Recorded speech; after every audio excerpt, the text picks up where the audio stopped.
The colors.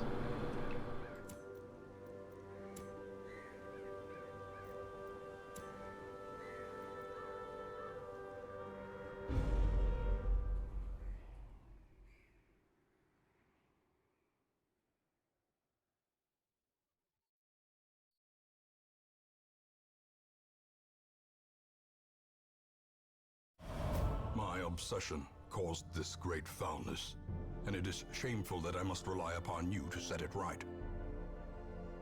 So, day of release of second content DLC. And also a sizable patch to go along with it, immediately visible. Look at these nice new experience icons. Aren't those pretty? Actually, very out of rookies. They've managed to cycle almost everyone up to 4. Fascinating. So there's been a bunch of number adjustments, balance tweaks, things improved, disimproved, adjusted. This wreath on the champions now. Wear the crown. Yeah, I think that's the idea now. They're gradually assembling an iron crown out of bits as they climb levels. Also, level 5 is orange now instead of red.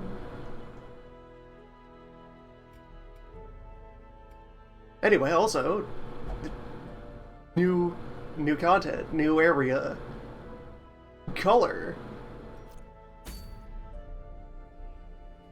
The whack-ass Crystal Farmstead. So like with Blood, this DLC adds a new area which has a regional gimmick and new resources to gather off of it and new prizes to be won.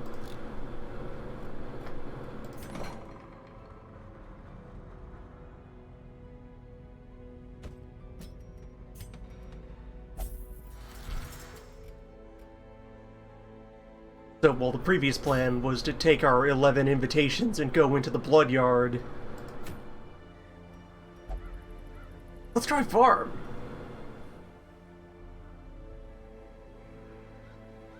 What if farm? Though I say that as we have most of our rosters way over level for farming. For basic intro farm. We'll see though. Oh, also, among these standout things that occurred, team restrictions were removed, since they only ever used them to prevent Abomination from comboing into things. And wait, does that also mean that... No. Bloodman is still a solitary figure, a lone hunter. But nobody cares about Abomination anymore. He's allowed to play with all the cool kids.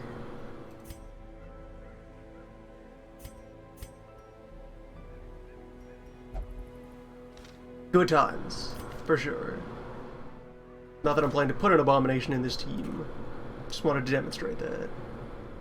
A dog. Yeah. Bring a support hound. And since everyone's over-leveled for this, won't bring any trinkets. For a trial run of the farm. Destroy everything.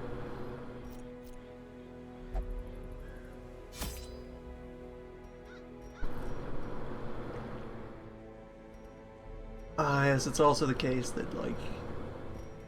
Yeah, look, there's no food for sale.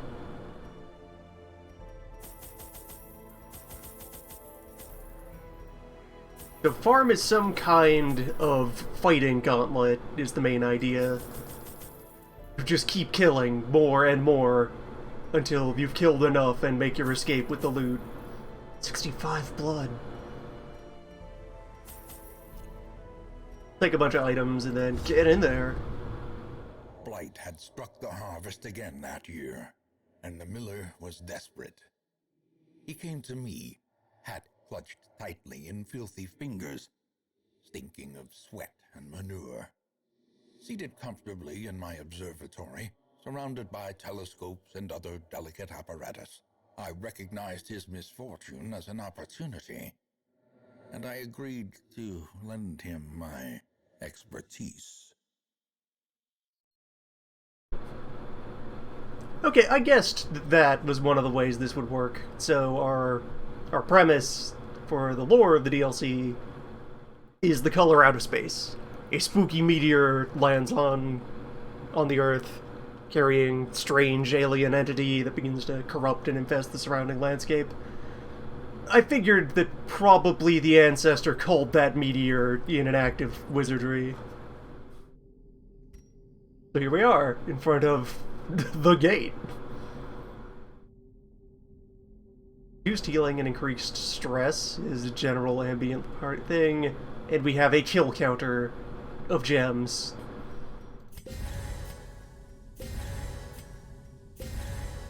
Well, let's go. Let's get refreshed.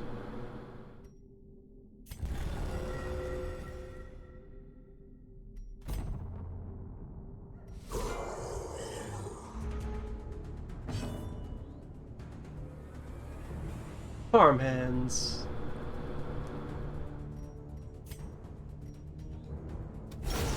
Decimated. Bloodman was slightly nerfed. Bloodman can no longer target 3rd rank with whip move. A sad day.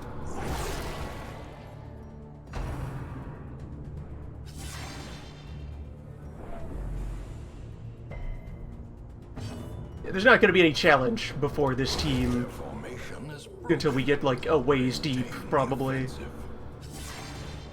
Depending on how much they're willing to ramp up the danger level in a given run. annihilated.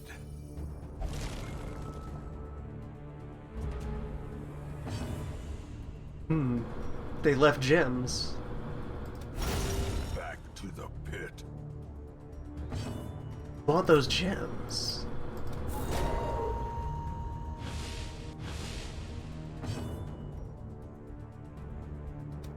Another one falls.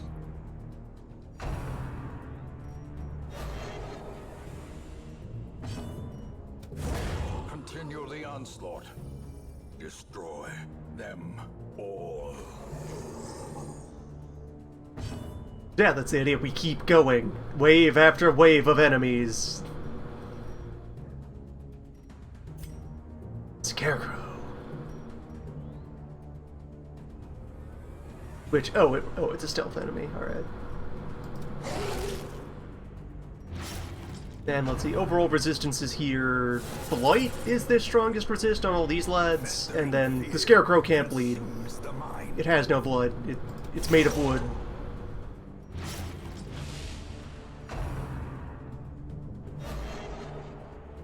It's a coat on a stick. It's not real. As the fiend falls, a faint hope blossoms. Confidence surges as the enemy crumbles.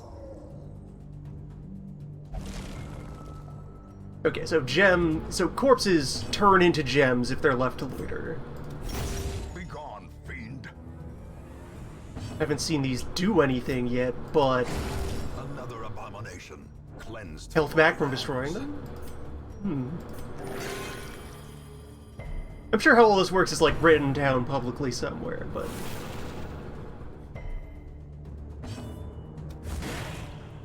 I'd like to experiment. And reinforcements will happen in the middle of fights. That's a thing they've tuned up elsewhere because they really don't like the idea of people loitering in battle to try and use recovery tools. Give them no quarter.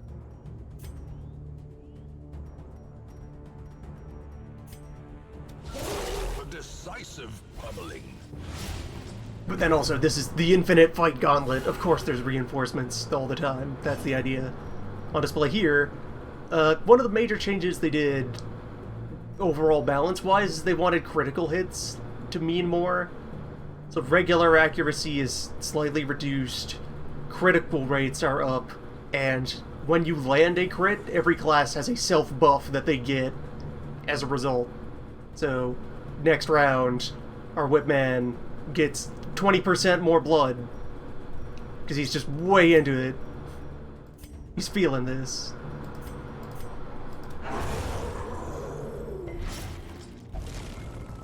Having such a good time. Crystals can be blighted, not bled, not stunned. Although, really, something I haven't mentioned throughout this run is these resistances are additive rather than multiplicative. Every move that inflicts a status effect has a base rate, and then you subtract resistance from that rate to figure out how well it's going to go. Like we have 130% accuracy on Weakening Curse for the debuff portion of it. So, against 200% resistance, that's the level that's there to say, no, this doesn't work. Executed with impunity. But for many other levels, it's just saying, are you a specialist? Are you specifically here for blood?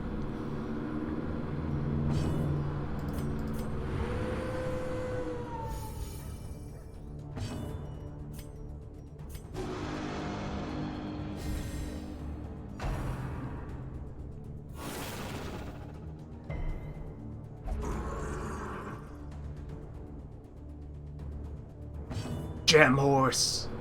Space Horse.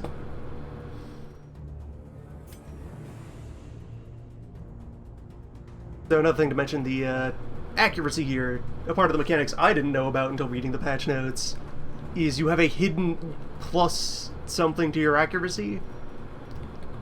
Meaning that when on display you see now a 95, previously a 90, that means auto hit.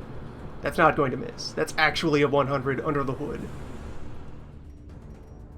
A rare act of generosity.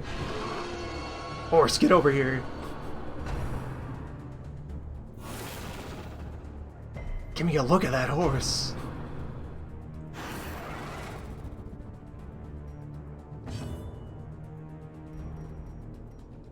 Stealth and backslide.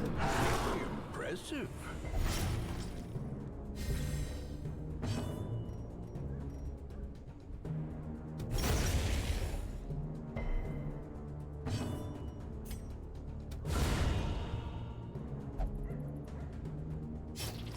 I think breaking the gems on the ground is giving small heals to the people who do it. It would seem unusually, like, benevolent. But I think the crystals are a good thing. They're there to, like, let a party that doesn't have dedicated healers still do a bit against the attrition that is the nature of farm fight. Farm fight. Intrinsic merit, unless inordinate exsanguination be considered a virtue. Well, let's consult the expert.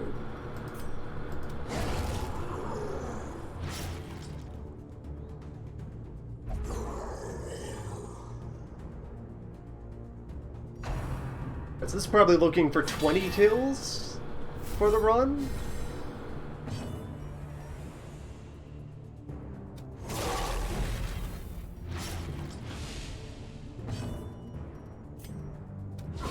A singular strike.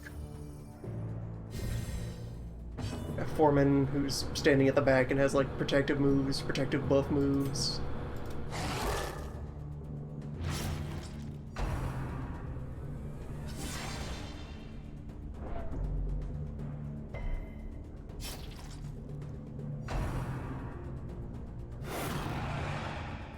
Because then the further things that I've caught a glimpse of from like the trailers and announcements Eradicated. is that like the general theme of mechanics on the items that you get out of Crystal Zone is things that like give you a streak bonus for continued success and then explode if things go wrong.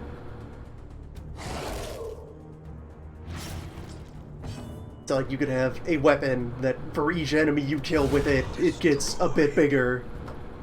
It stacks temporary buff on you. But then if its wielder dies, bad things happen. Danger items.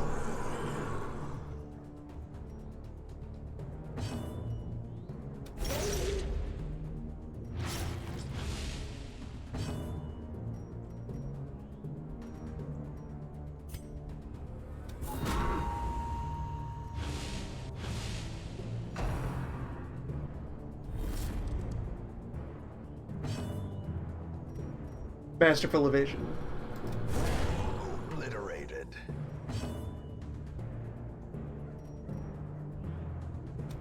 The main good thing I heard, well, rhetorically heard from the patch notes, is they did lower the strength of champion tier enemies across the board.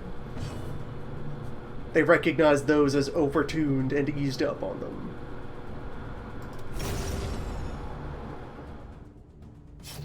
It is possible that the endgame is less miserable now.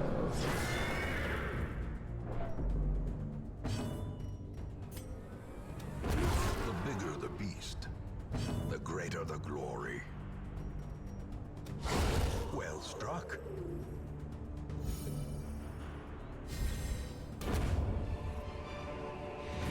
Success so clearly in view.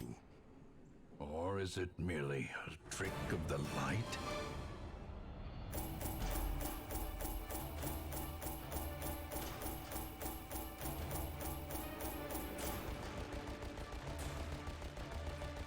Yeah, there we go, alright. Letting the gems form and then breaking them is how we collect shards. 20 kills, 12 shards, and then 12 more off the top.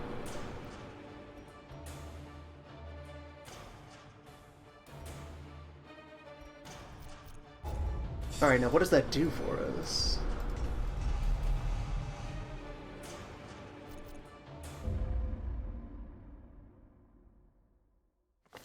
My obsession caused this great foulness, and it is shameful that I must rely upon you to set it right.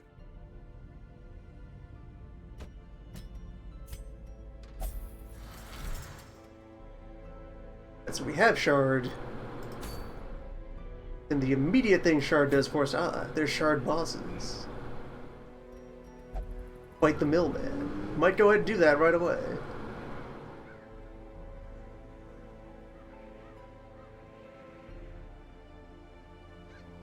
What is this? The thing from the stars. He's wandering around. Space thing. Do I go after the farmer or do I hunt the space thing?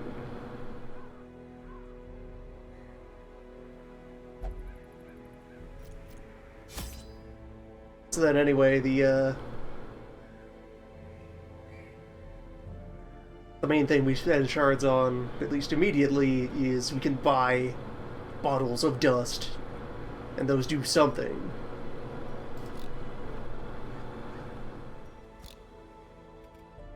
And they also added some more districts. And yes, a bunch of those cost dust. So let's see, way over here, here's the standard ones that were already there with Court, the Hook, the Bank, Cartography. Gems are the blood of space. It's remarkable. Yeah, so all our standard stuff is over there, and then new items. Although, okay, this costs something beyond mere shards. Otherwise we'd be able to afford that right now.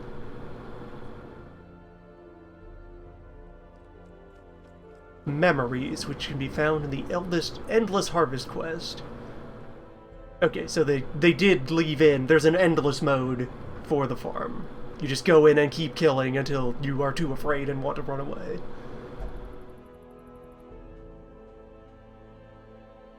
More gem stacking. Heroes no longer suffer random hunger. Improve holy water and laudanum. Improve medicinal herbs and antivenom.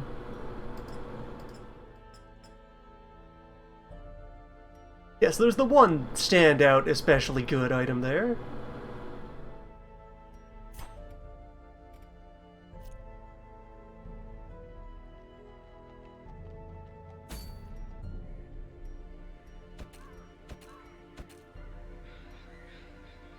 How about we farm?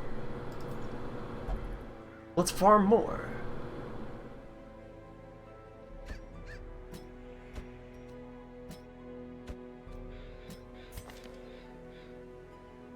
And let's see, I'm gonna want vulnerability hex for de-stealthing, or vulnerability hex no longer de-stealths. Great. Good.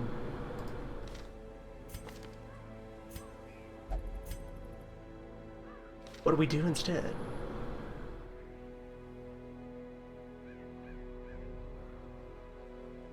Oh, also, you needed to be relaxed.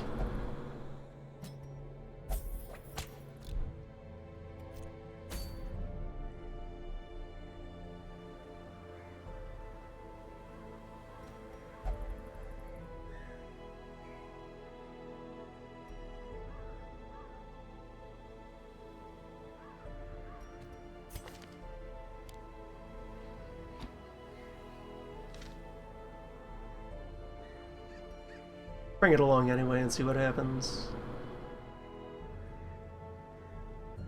Good, yeah, Jester. The Wolf Parade. Yeah. Also, since there's no surprise checks because we aren't wandering around,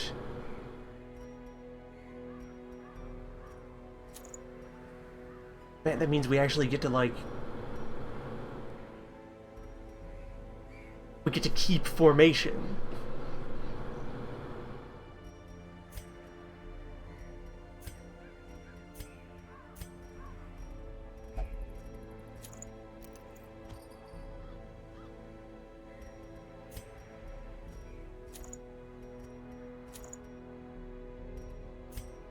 Wild. That's fascinating.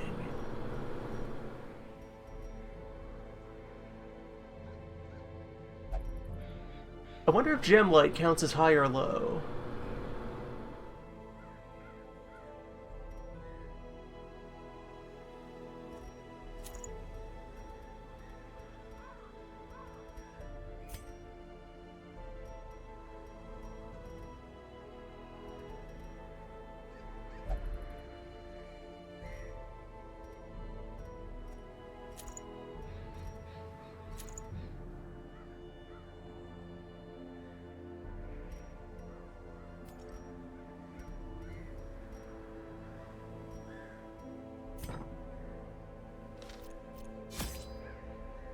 And for this, we're allowed to bring food. This might be a real dungeon, rather than a pure fighting gauntlet. I anticipate shovels are important in the Crystal Zone. You know, just on the farm.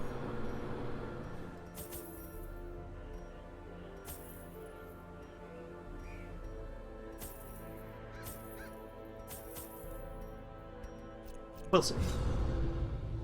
Slabs etched with certain celestial designs were erected around the perimeter of the farmstead. The miller, lamentably eager for some early sign of improvement, fixed his watery eyes intently upon the wilted fields and listless mill. My gaze, however, was cast skyward, and I marveled at the limitless profanity of the stars, wondering what harvest might come. Football.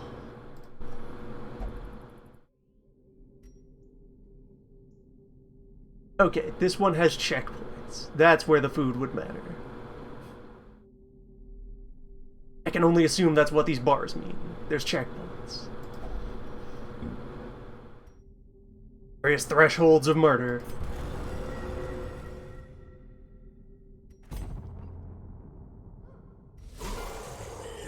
Because there's still no map. It's gotta be... egg.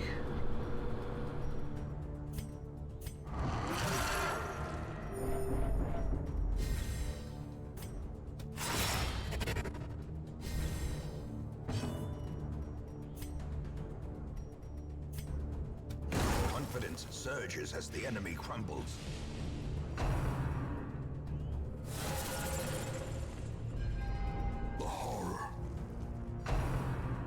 They added a bit of shift damage to Beast Smile. I don't think that was there before. It was a pure status move.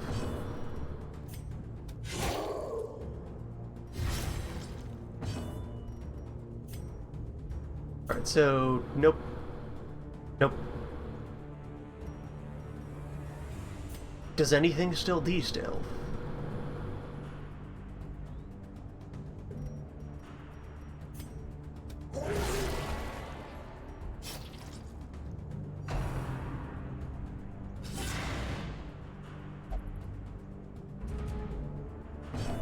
So since it's a continuous battle, you're probably just gonna stay morphed. Their formation is broken. Maintain the offensive. Continue the onslaught. Destroy them all.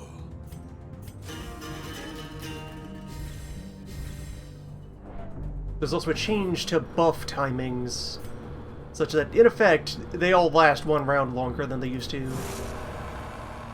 They used to increment at start of turn rather than end of turn.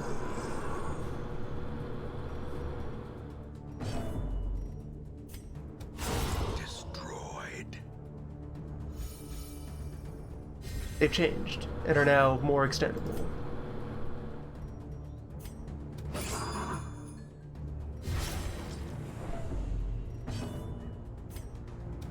A devastating blow.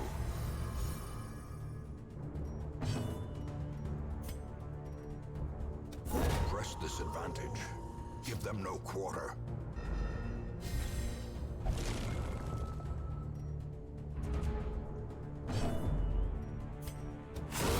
Back to the pit. Gems are definitely paying out small amounts of health.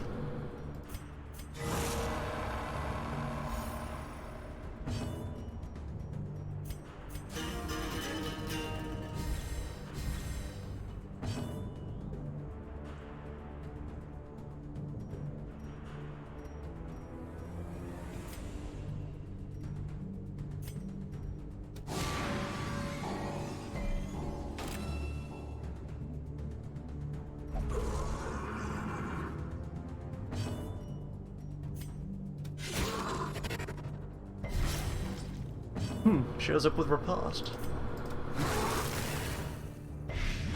Egg is fearsome.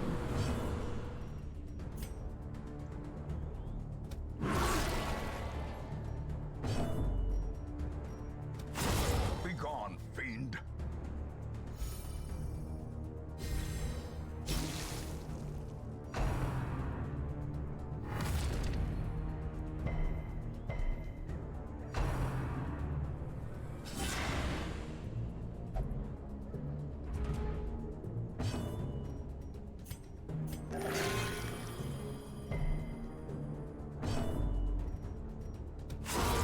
Decimated.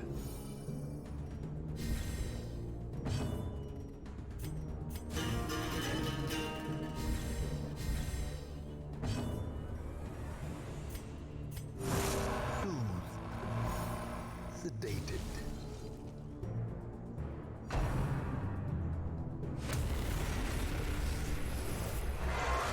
The instruments pause, but the symphony will soon continue.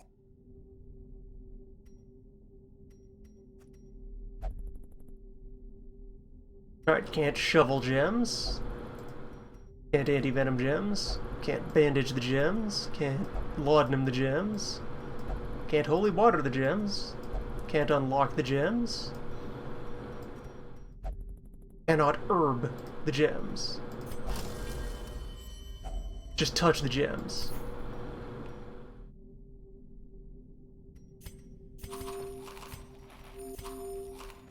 So food is largely the only thing that matters to bring here.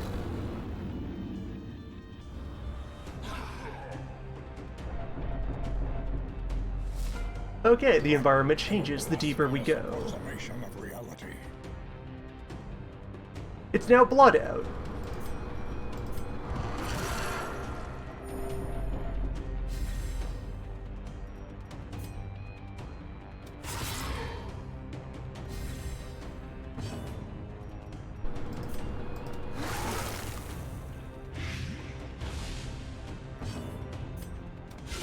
A powerful blow.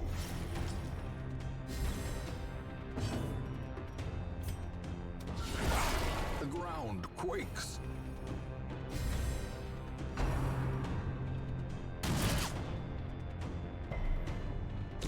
Slowly, gently. Of course there's outlaws in here. Crime finds a way. Outlaws are everywhere.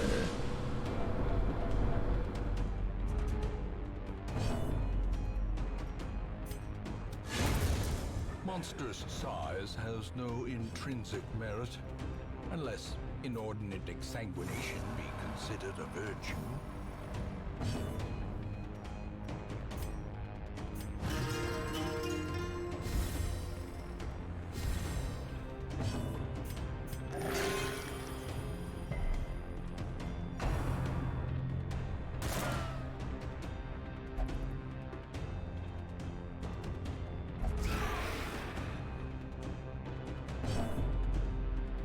We're getting non-gem enemies in this lair. As Weird. the fiend falls, a faint hope blossoms. Where's all the gems?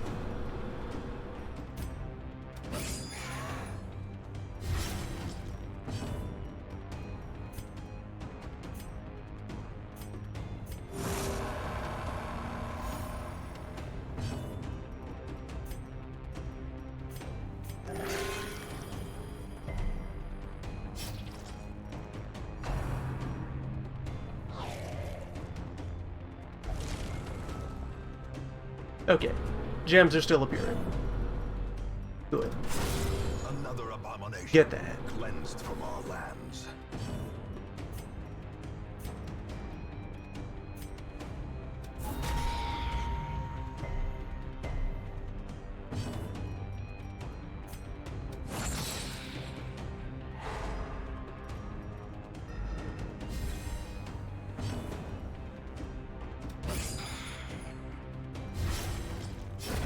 The slow death, unforeseen.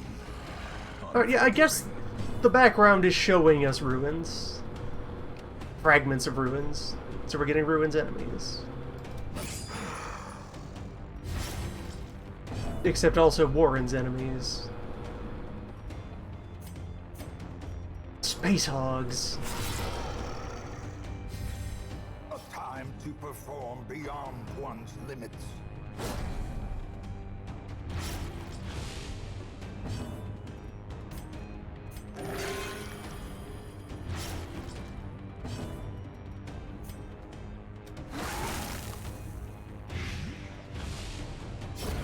A death by inches.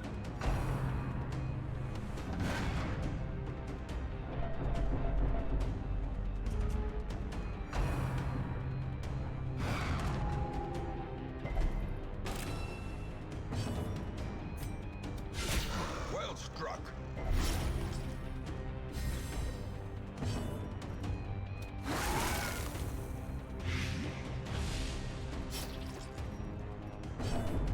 I can see this being a good thing. Like, if you're going to have an infinite dungeon, why not make it Variety Hour? Glory. Masterfully executed. Every enemy from every zone comes in for a horrifying revelation. Its own.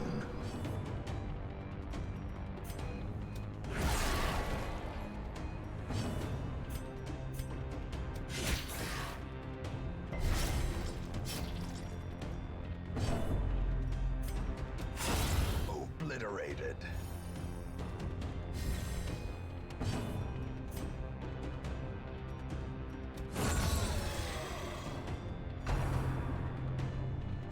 Exposed to a killing blow.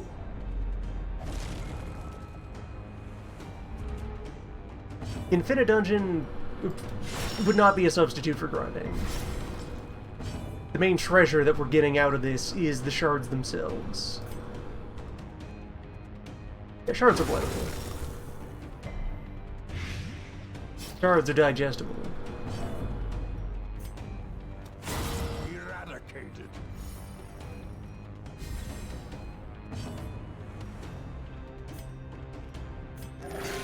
Compassion is a rarity in the fevered pitch of battle.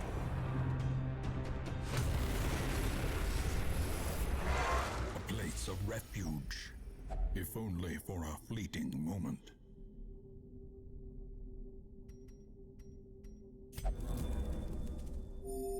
Delicious. Authentic space apple.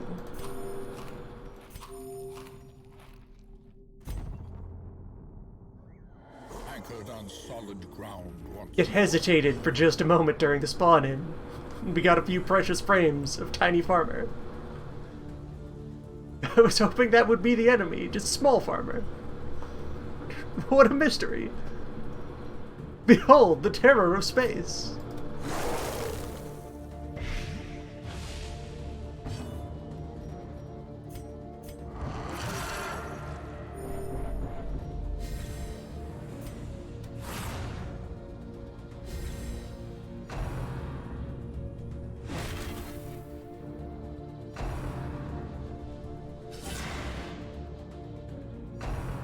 Alright, so we might do like alternating layers of gem and miscellaneous.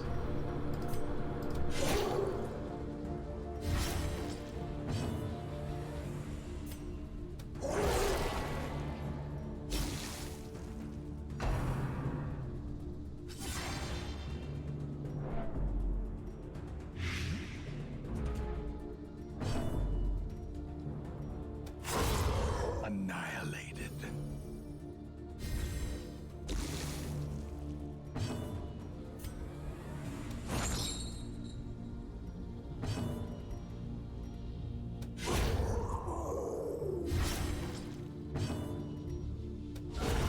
Impressive.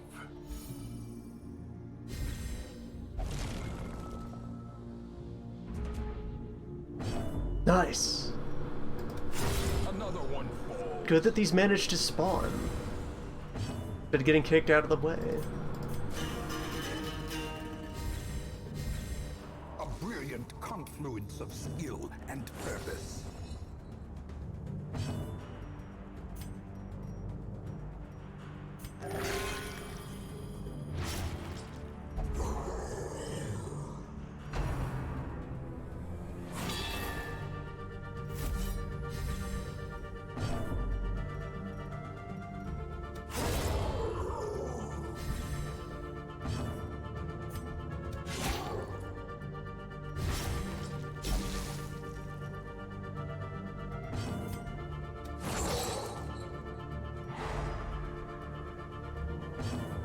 Plus, the music so far for this section has been a nice mix of tense and weird. Decisive pummeling. Here on Spooky Space Farm.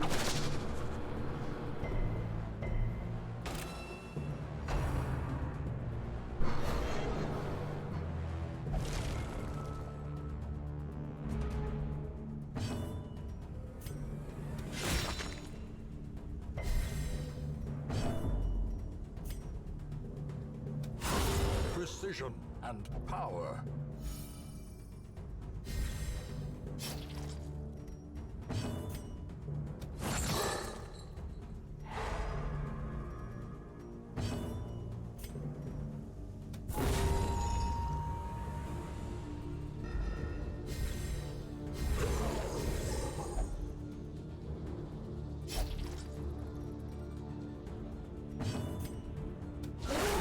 A singular strike.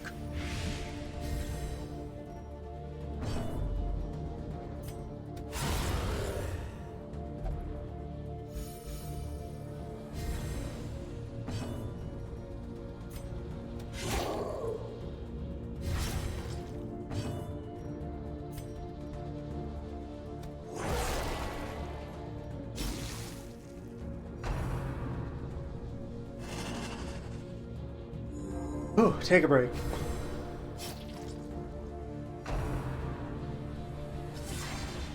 Quick bend of the knees.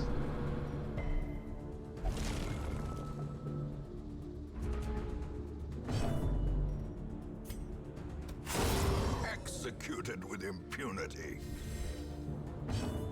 Well-earned break after a hard day's space farming.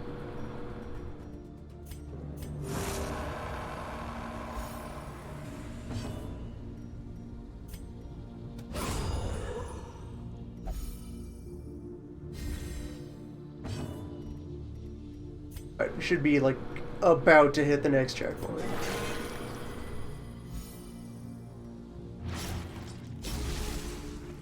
Yep, here you are.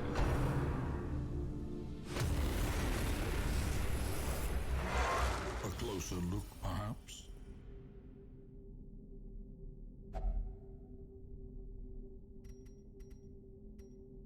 Didn't let me bring torches.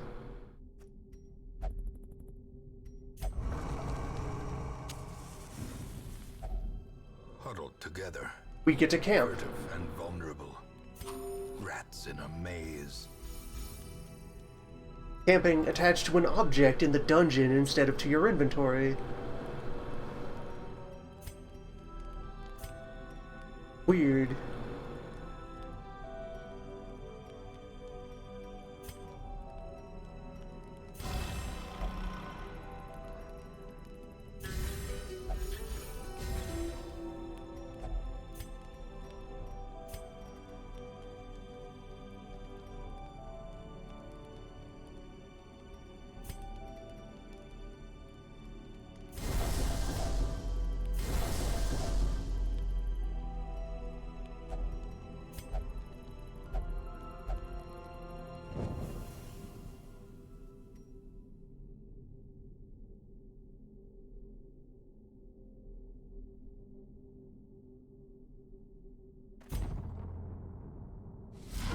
A lifetime of pious toil. An eternity of suffering. Alright, farm man. Let's fight.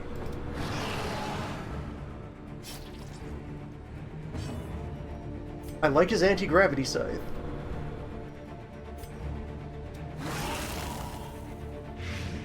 All the weird floating bits of stuff look quite nice. 220% bleed resist. An unbleedable man. No time to bleed. There's work to do.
Intriguing.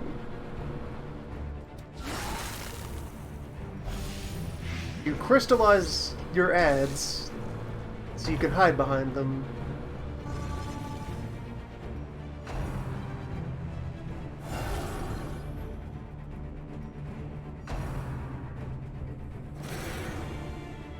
And you can call eggs.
So far, this is interesting.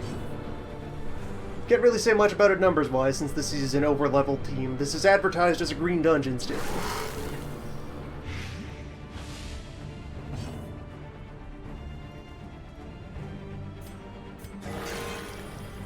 This shows promise, though.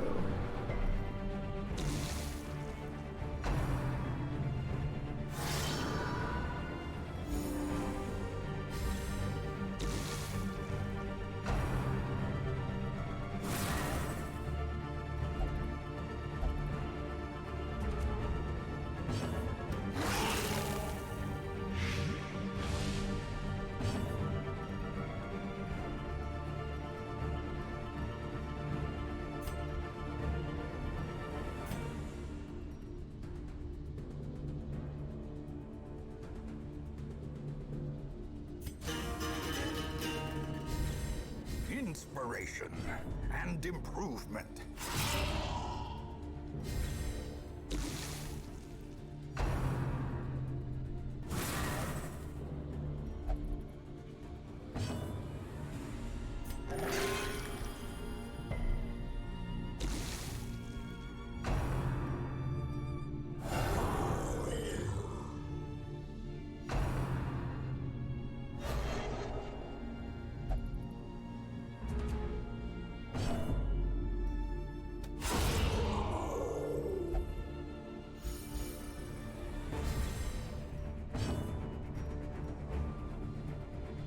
Yeah, the crit buffs, especially the stronger of them, create space for a positive feedback loop, and that is so weird to see come out of these devs, come out of this context for the rest of the game. Celebratory revving.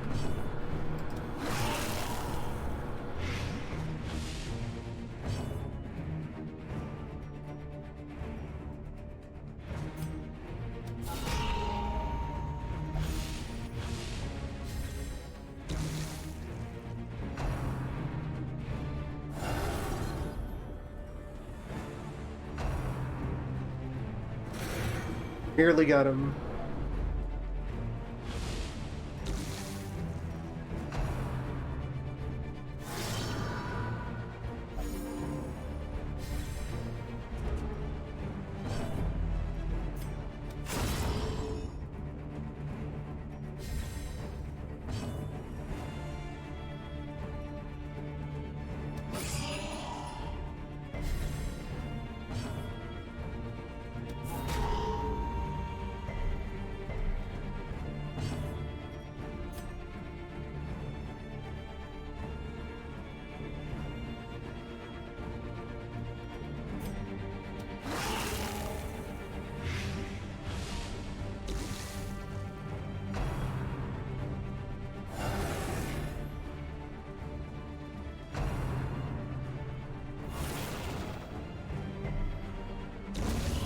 Nothing lives for long on these barren fields.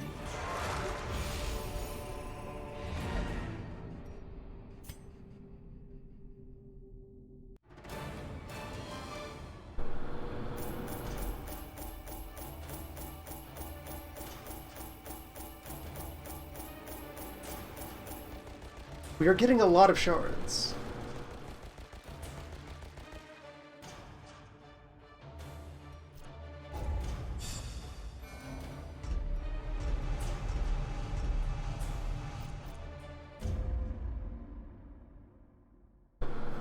They're not stingy with the comet shards. Crusade. Its noble end affords you broad tolerance in your choice of means.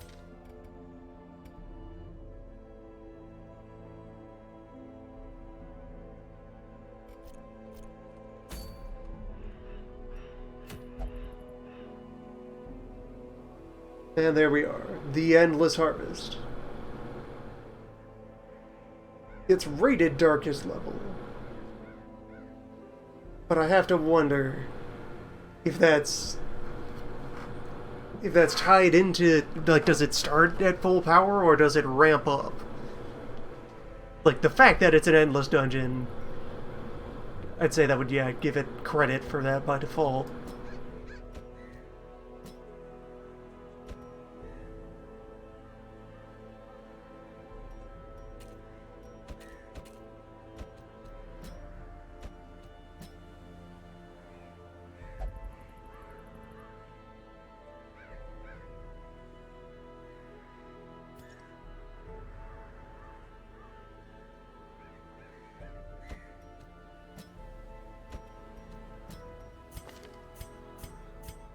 It's time to collect.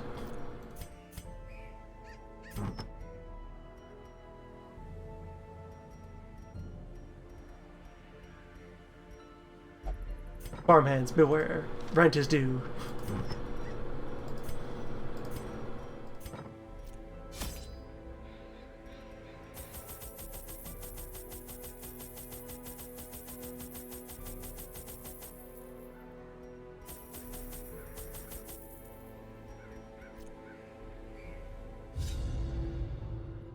The poor miller. Thrice a victim. The seasons took his livelihood. I took his land. And now, uncountable years later, the comet has taken his humanity. My only regret is that I did not live to see that shoddy mill smashed to pieces by the miraculous bounty I reaped from beyond the void.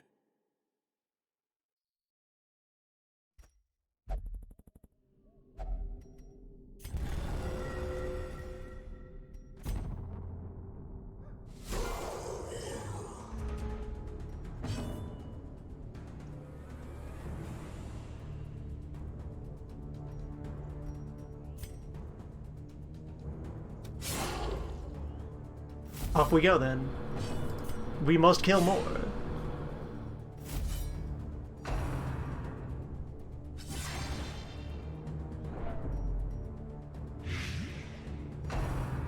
Oh wait, I did. Some of these guys aren't set to duelist. At least one of you is not set to duelist right now. Continue the onslaught. Well, you stay at the back. You have a gun. Them all. You'll do fine. A devastating blow.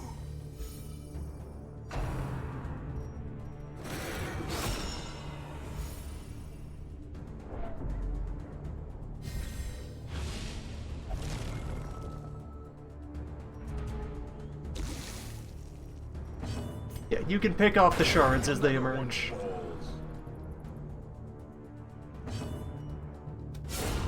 As the fiend falls, a faint hope blossoms. Confidence surges as the enemy crumbles.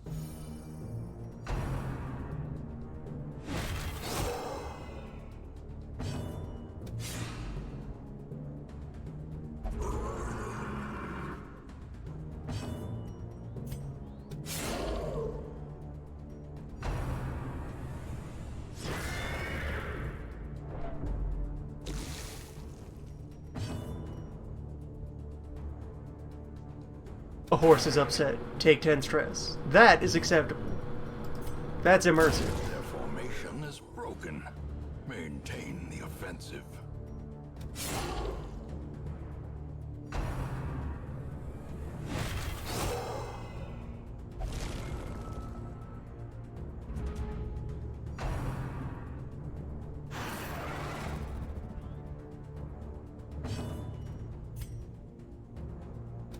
Press this advantage.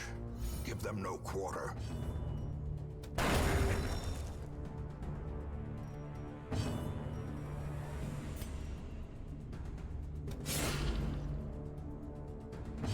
And none of you have grape shots. We don't have a way to get around still. Oh well, we wait.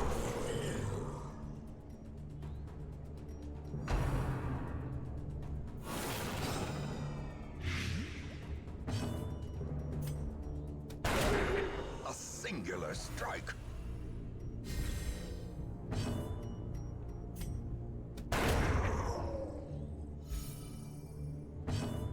So the egregious thing here is that them attacking doesn't de-stealth them, like you'd expect of any other years of stealth mechanic in an RPG. Oh, what was that noise?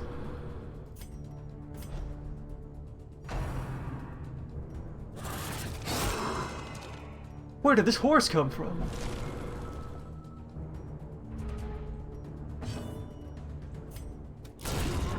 Monster's size has no intrinsic merit. Whose hoofprints are Unless these? inordinate exsanguination be considered a virtue.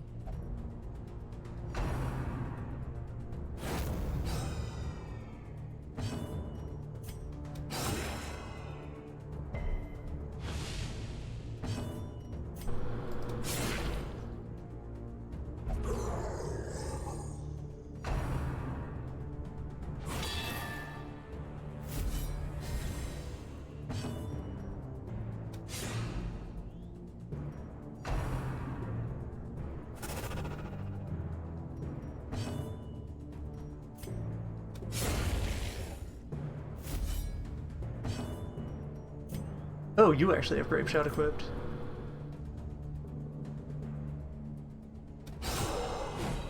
Good to know. Not exactly relevant now, but Great is the weapon that cuts on its own. it's an option when we're out of normal formation.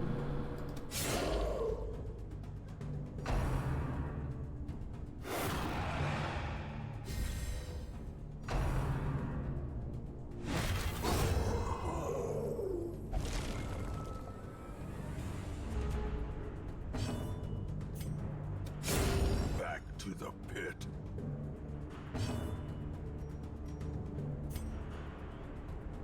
So this in particular, that's the thing that makes this dungeon work. Another abomination, cleansed from The our crystals and the recovery from breaking crystals.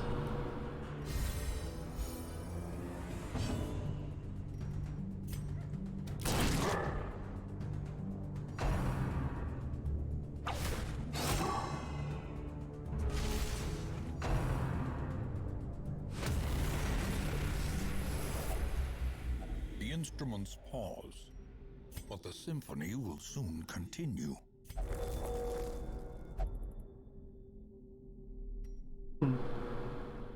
So without a map, I don't have access to the put me back in default formation button.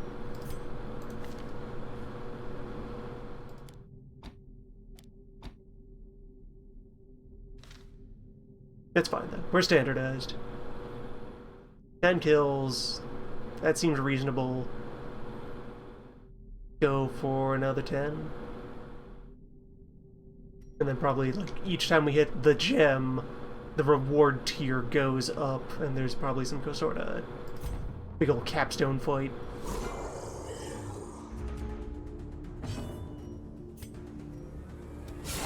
Well struck.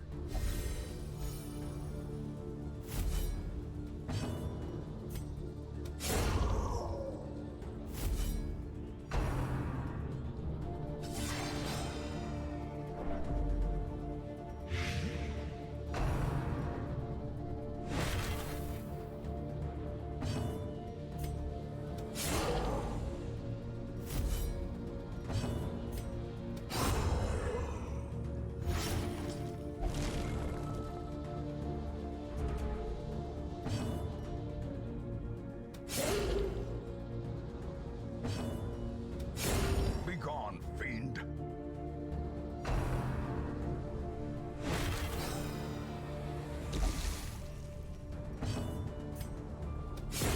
Executed with impunity.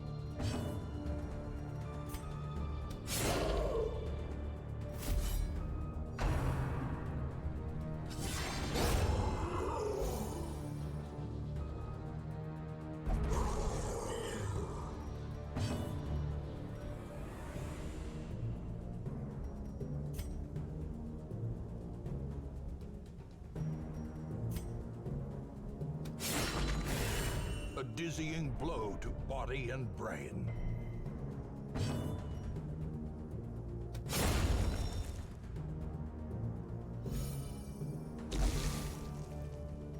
Yeah, drink your anti-venom. Damage prevention is important.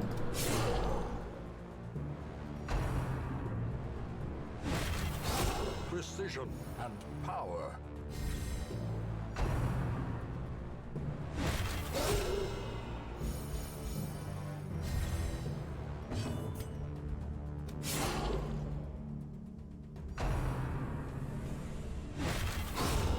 The ground quakes. Probably should have ate some food before diving in. The food, that's what the food is there for.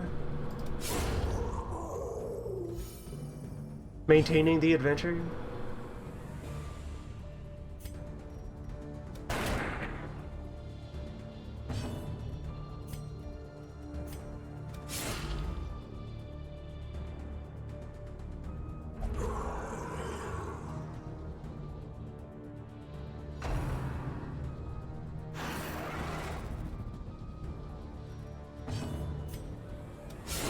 Masterfully executed.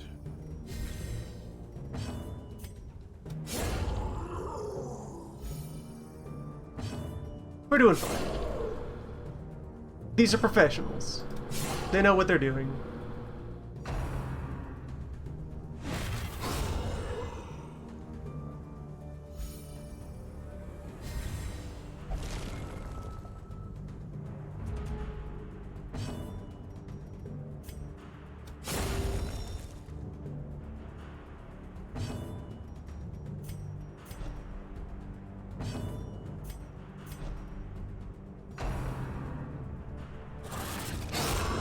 A victory. Perhaps the turning point.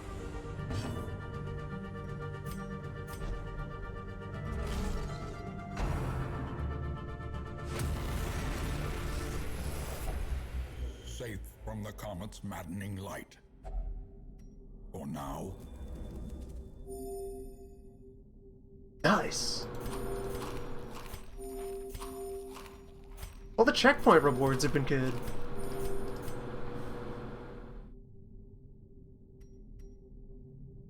You made it this far. Here's lunch.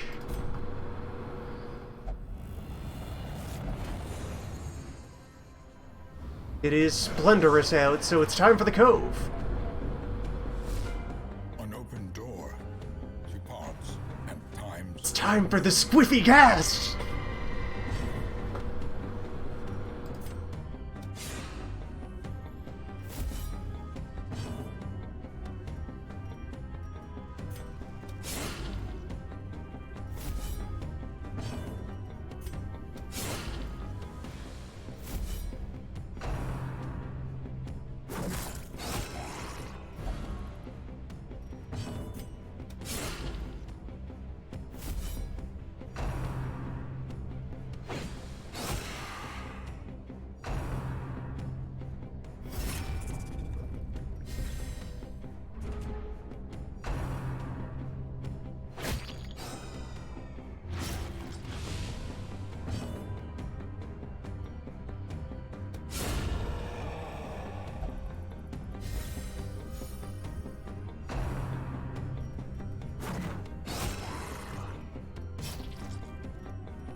Three by three, that's bleeding worth dealing with. And, well, no.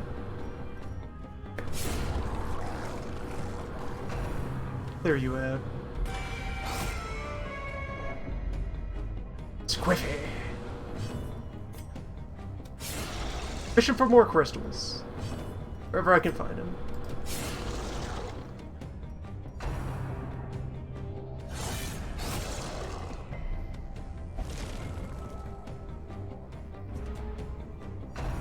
Need them gems.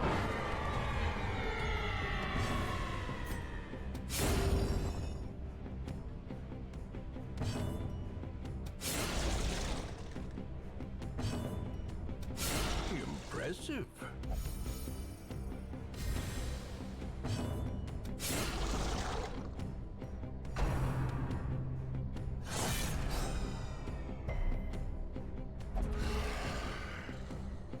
Okay, good. Guard is down.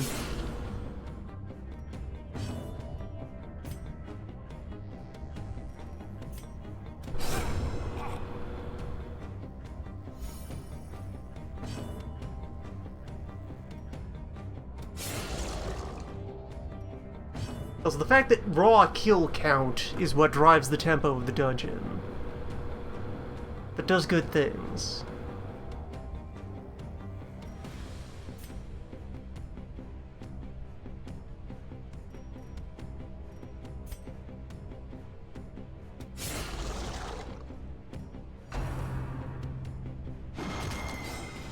It means that even if an encounter gets a kind of sticky enemy that your loadout isn't good with, you can work around that creature and make progress.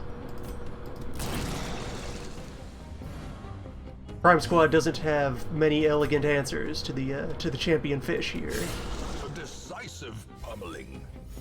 beyond just endure, keep wailing on them. A powerful blow. Gross.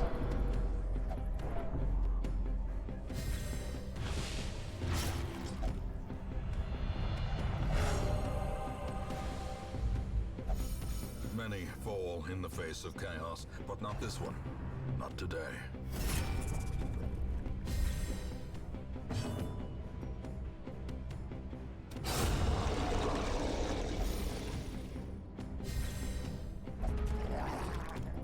Crab. Crab. Can we deal with Crab?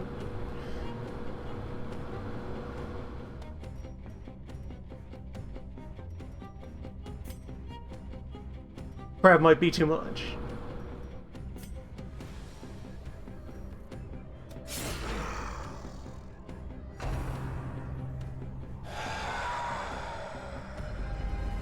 The horror.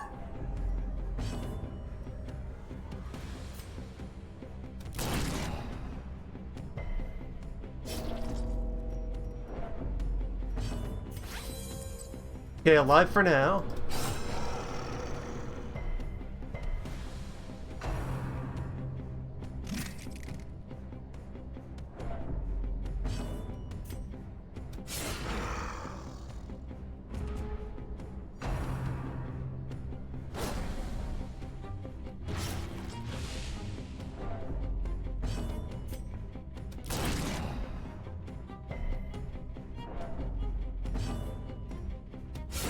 The bigger the beast, the greater the glory.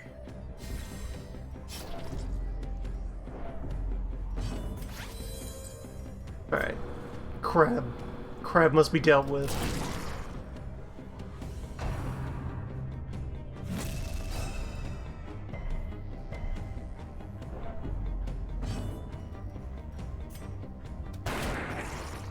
How smoothly can we disassemble Crab?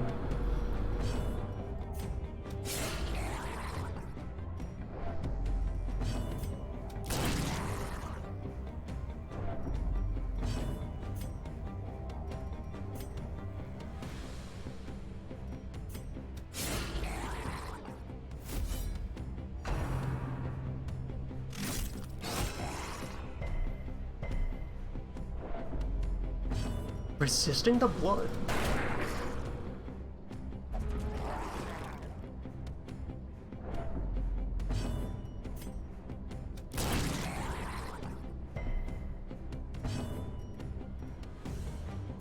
More standard fish aren't good to see.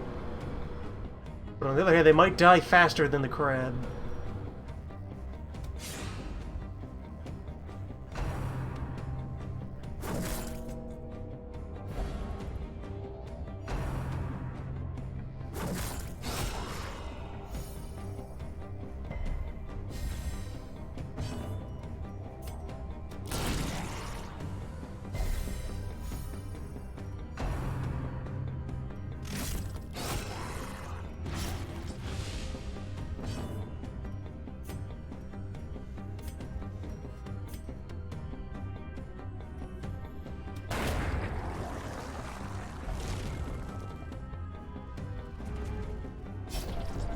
Need to get at that seed. Facing the abyss.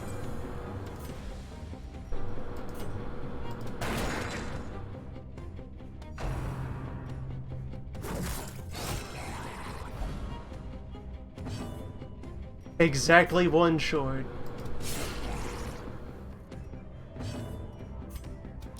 Their cursed champion falls.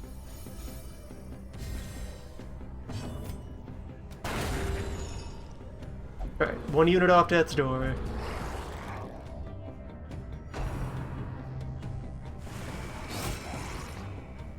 We're back to normal fish. Enough normal fish that as long as I clear this lineup, we hit our checkpoint. Test. Hold fast or expire.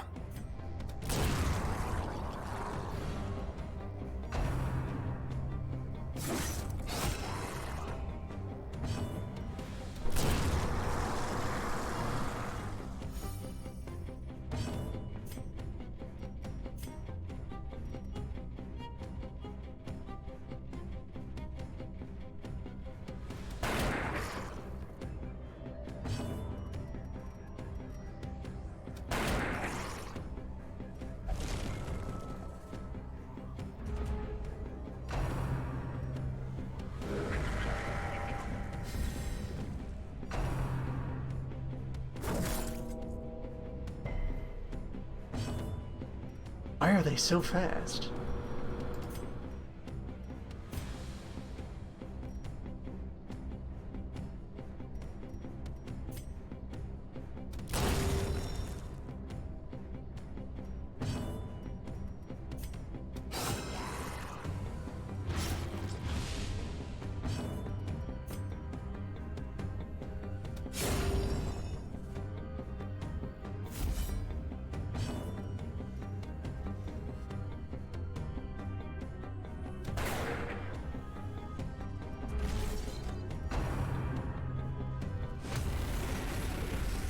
Alright, thank you, Dreamer's Memory. It's a refuge, if only for a fleeting moment.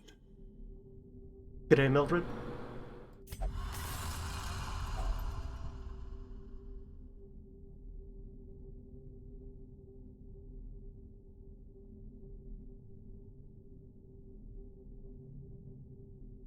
Okay, so the Miller is going to be a repeated boss. We will fight the Miller many times. I'll take our tier 1 reward. This was a good exploratory trip into the Endless Dungeon.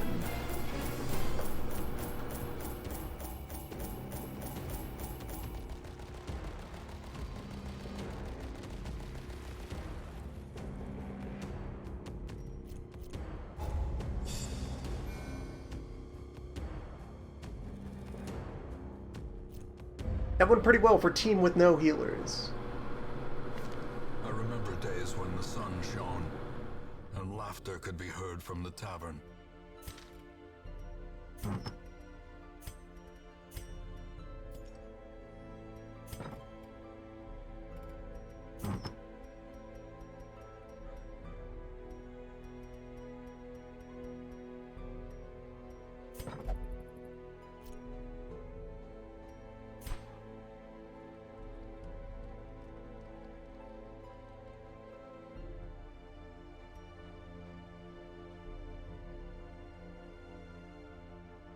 At what point do shards become anything else? Or, okay, memories are like a blueprint equivalent from the farm zone?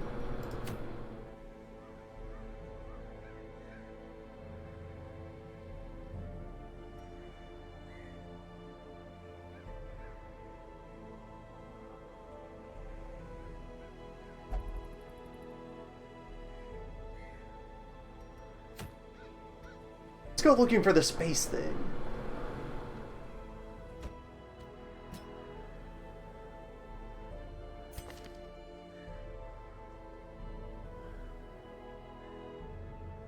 And there we go. There's the nerf to Flagellant. Ammunition on the 2 blood moves, the danger moves.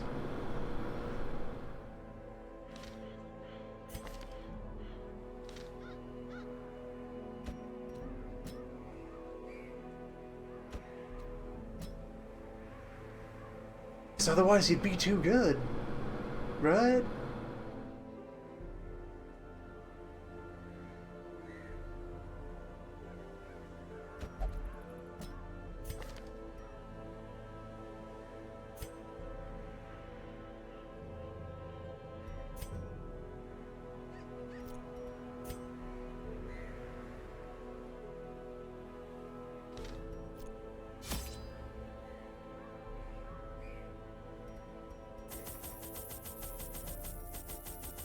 Yeah, Musketeer is now also free-for-all. It's a reskin of the Arbalist, though. Same moves. Different presentation. Has a gun, so strictly better.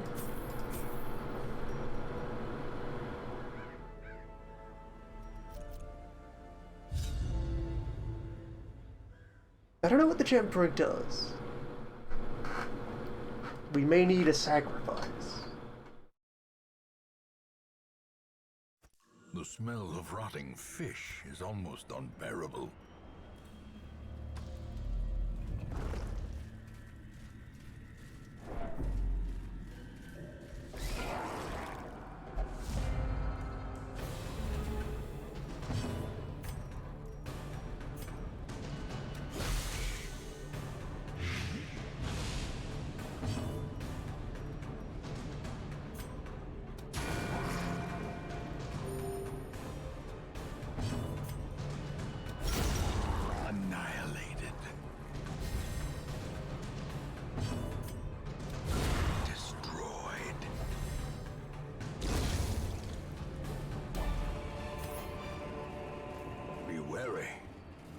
triumphant pride precipitates a dizzying fall.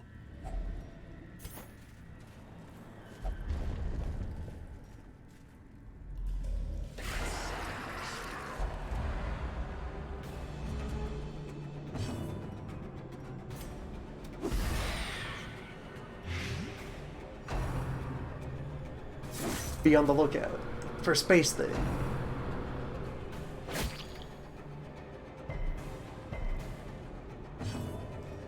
It could be around any corner.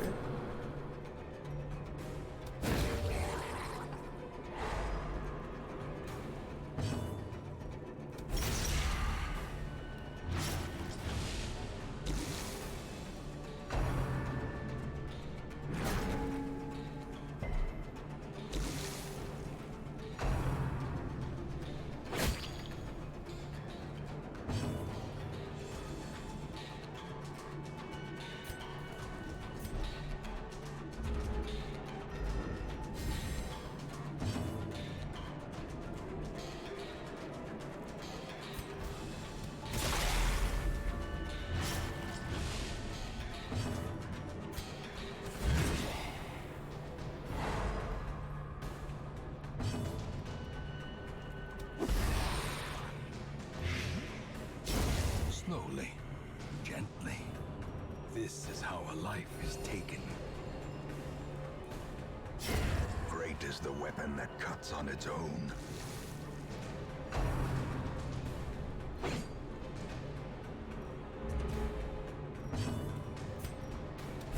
Their formation is broken. Maintain the offensive. A trifling victory, but a victory nonetheless.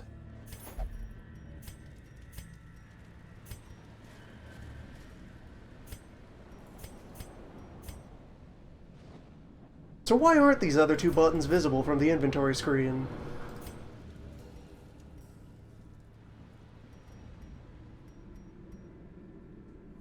Like, this one, okay, that is map related, so hide it when the map isn't around. That there's a sense to that, though it's unnecessary, because nothing is competing for this space when your inventory is open.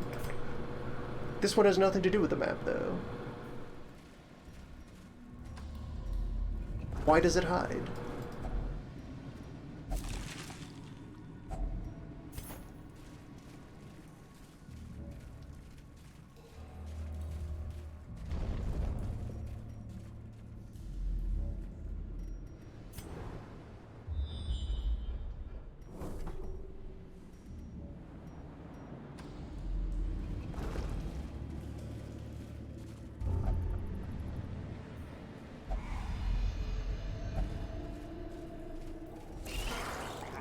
Size. You don't just touch the orb. Now you've wasted an orb.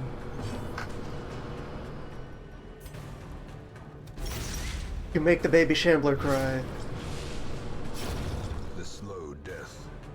Unforeseen. Unforgiving.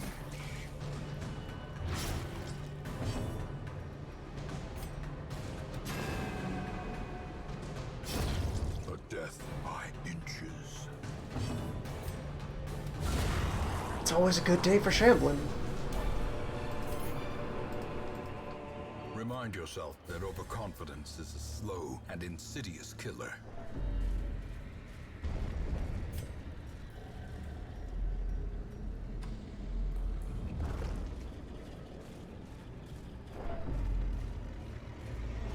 Terrors may indeed stalk these shadows, but yonder, a glint of gold. I hope that didn't have the space thing in it. Mind that such I hope a misstep it shows up some other way. It'd be a real shame to miss out on Space Thing because of a single curiosity quirk.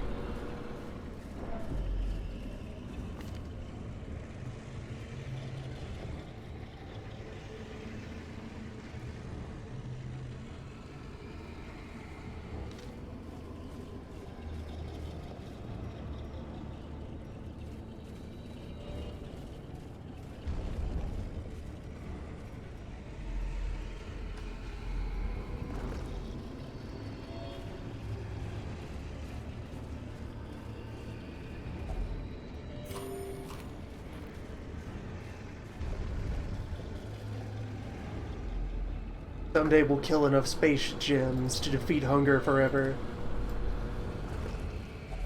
Another mariner, another misfortune.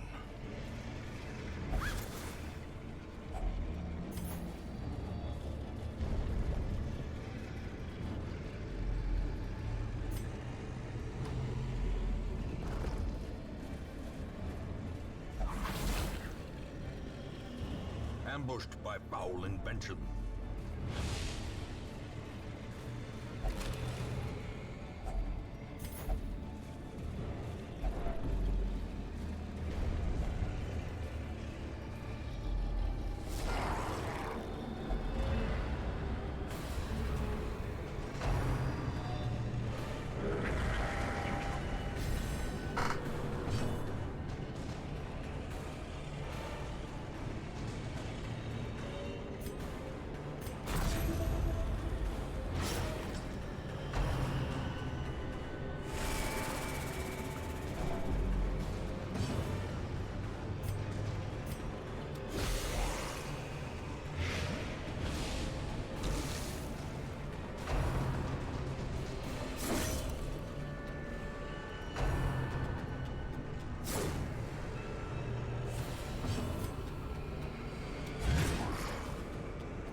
Close enough.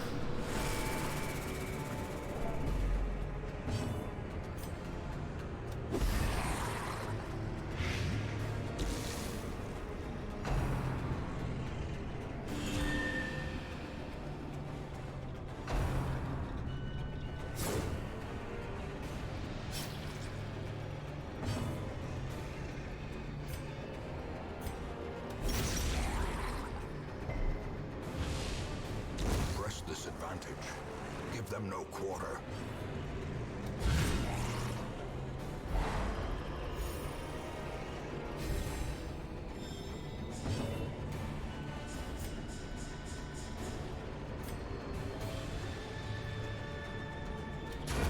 Continue the onslaught.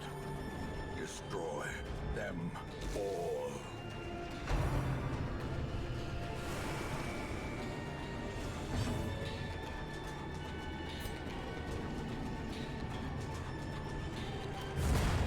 Obliterated.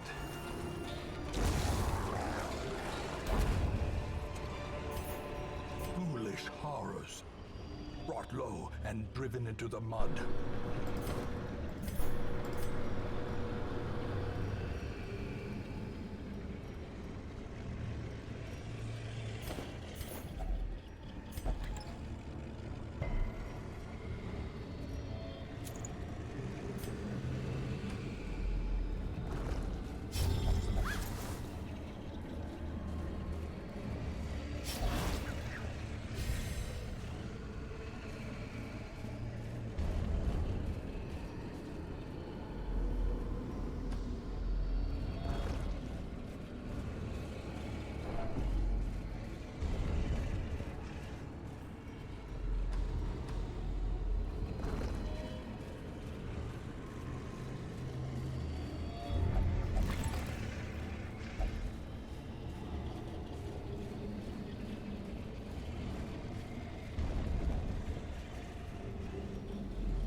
Come on, where's Thing from space? Want to meet the new neighbor.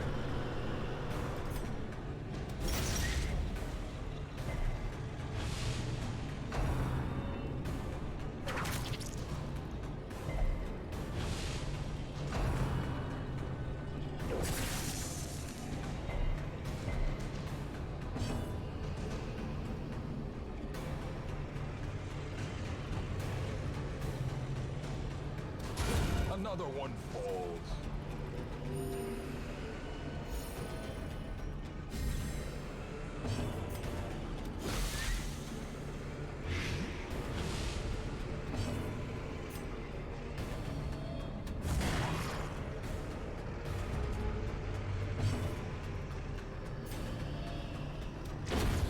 Another abomination cleansed from our lands.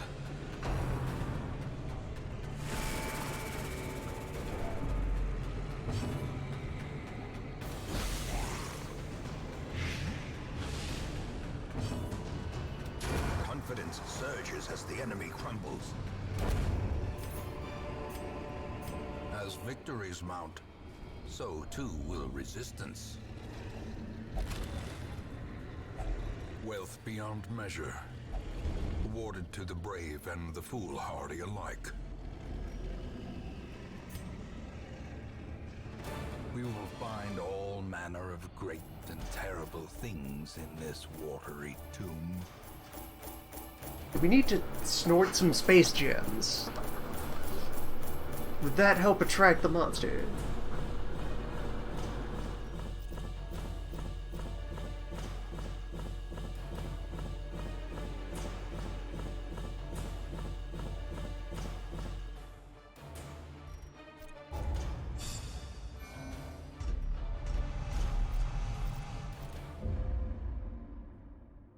How does space thing?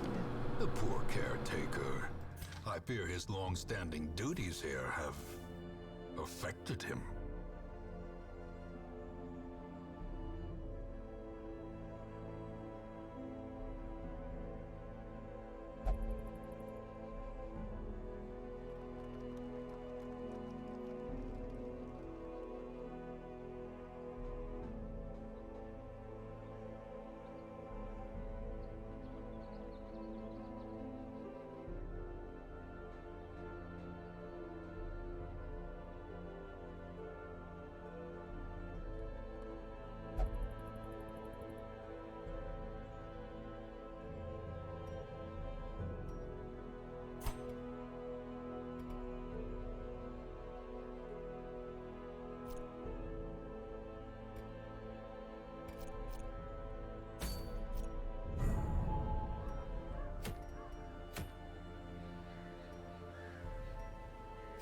Well, he's over there now.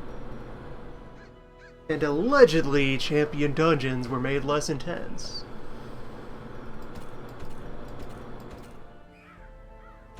Let's go. Let's do it. Have a fight. Bring Vestal Grave Robber?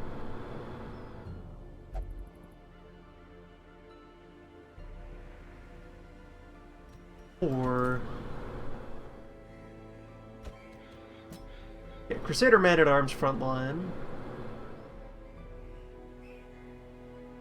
And then a Plague Doctor on support. Because against Bones, Blade works on Bones.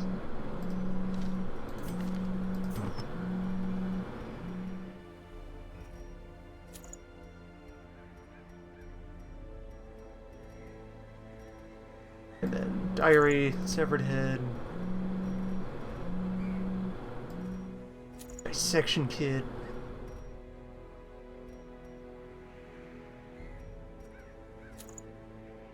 Light Herbs.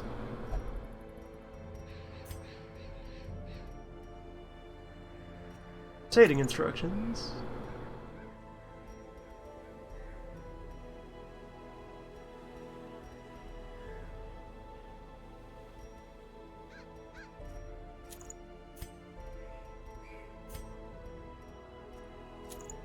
And we don't have anything special for Man-at-Arms yet, so eye patch, map.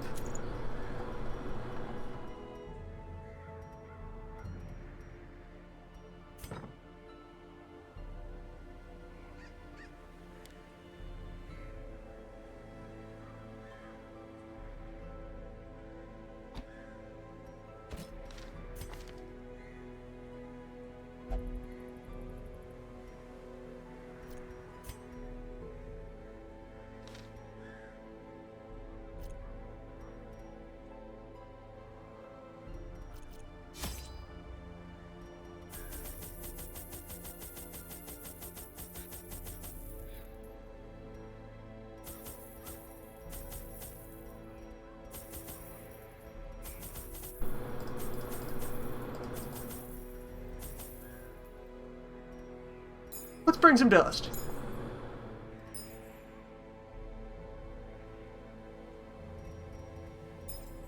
A set of 4 dust.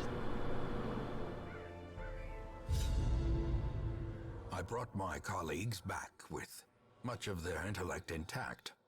A remarkable triumph for even the most experienced necromancer. Freed from the trappings of their humanity, they plied their terrible trade anew. The dead reviving the dead, on and on down the years. Forever. A devil walks these halls. Only the mad or the desperate go in search of him. He's probably over there. Definitely probably over there.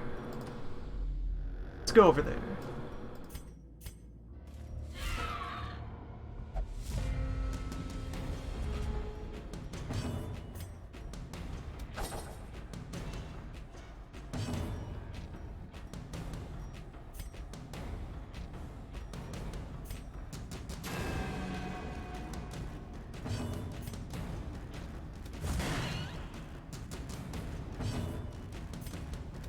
Confidence surges as the enemy crumbles.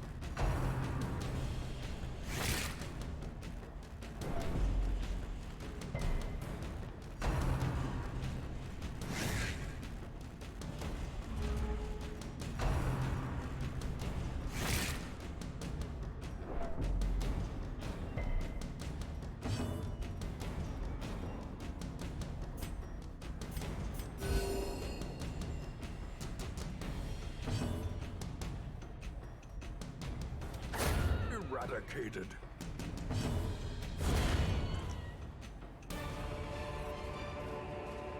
Well, that's a start. So clearly in view. Or is it merely a trick of the light? More speed and stun versus vampires.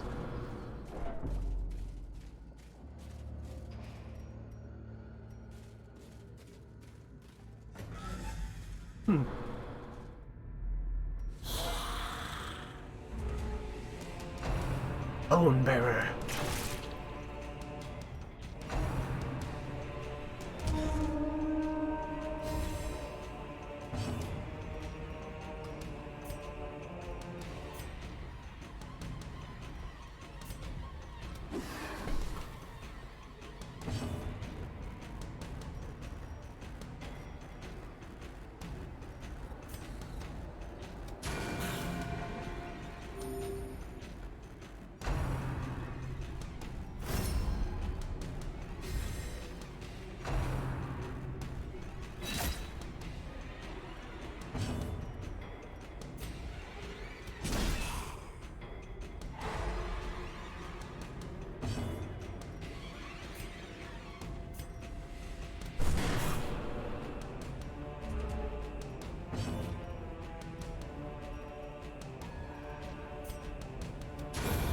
Continue the onslaught.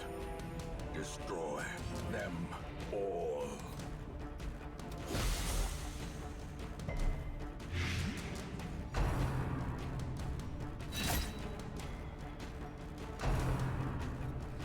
Okay, just as I was checking, he unstills. Must be worried though. He's received several honk.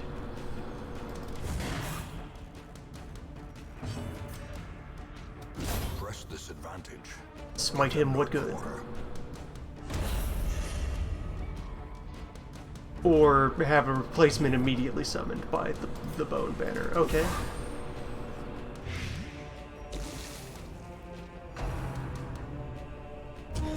Maybe we need to kill that. A lot.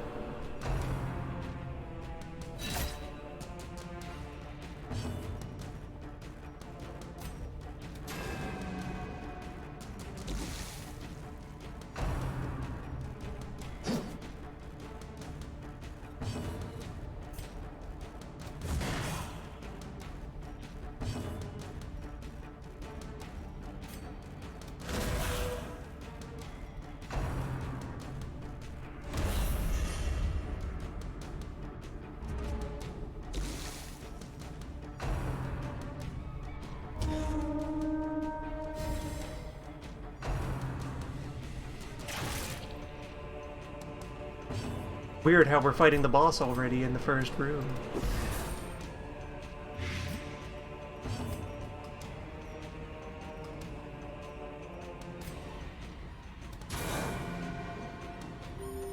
Compassion is a rarity in the fevered pitch of battle. The basic boss fight, but more so, and now it's a regular encounter. Shouting no longer does damage. Death by inches. Criminal.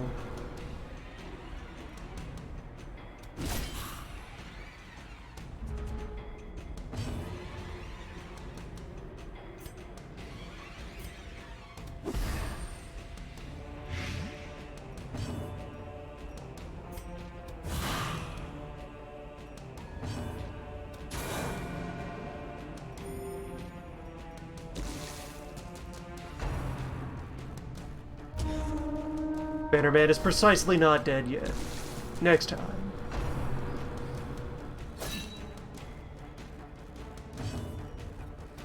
Their formation is broken. Maintain the offensive.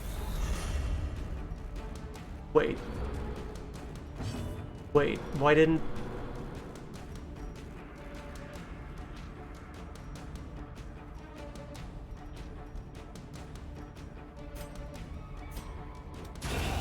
As the fiend falls, a faint hope blossoms.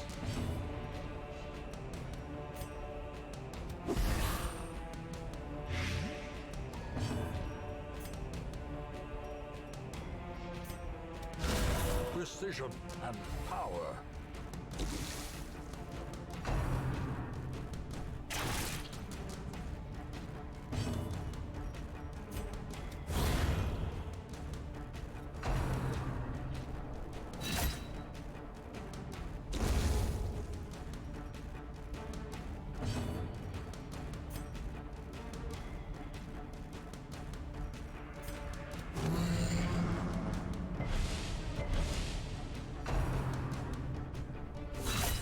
A dizzying blow to body and brain.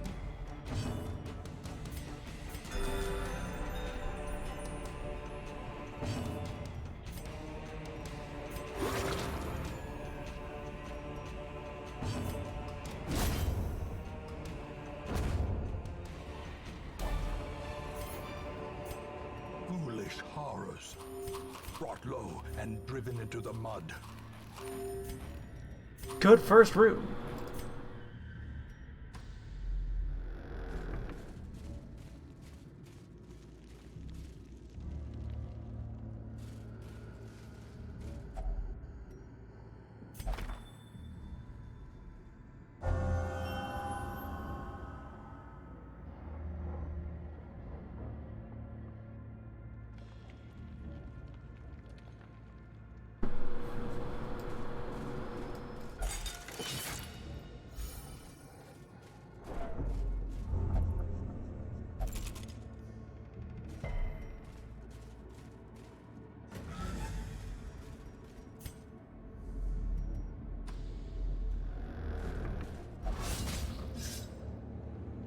Mechanical hazards, possessed by evil intent.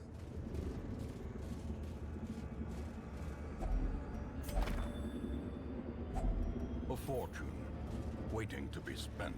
Left a torch with all these books.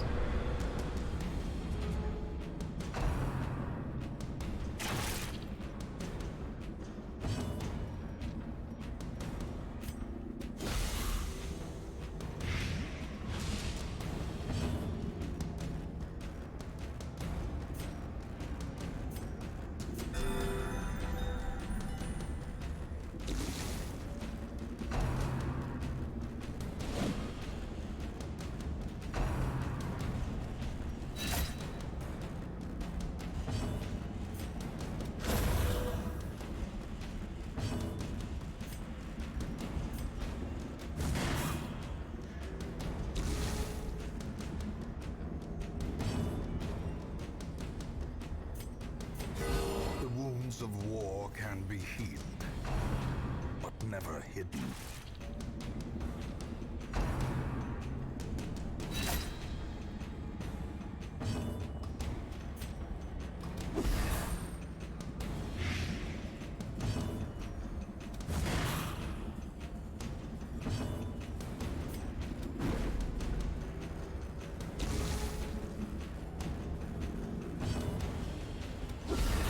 devastating blow.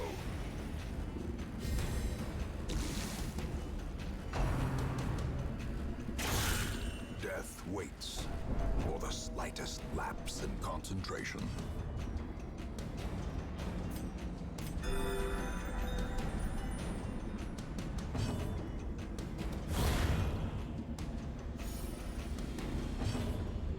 They eased up on the danger posed by champion tier enemies.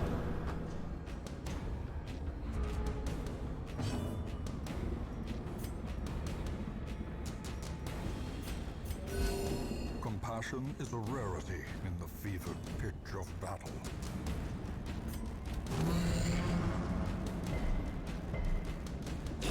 Great is the weapon that cuts on its own.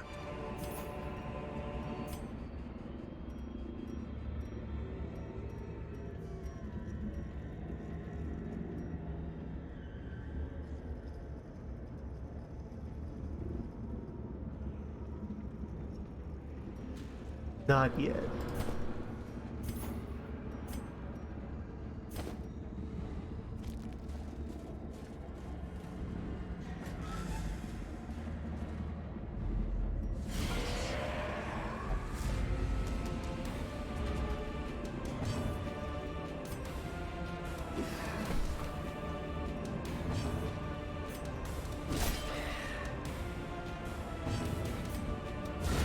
A decisive pummeling.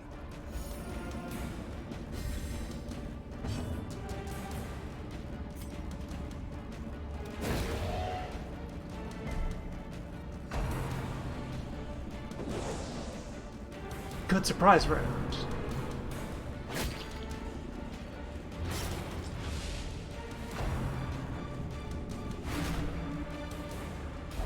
Secrets and wonders can be found in the most tenebrous corners of this place.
Many fall in the face of chaos, but not this one. Pearson. Not today.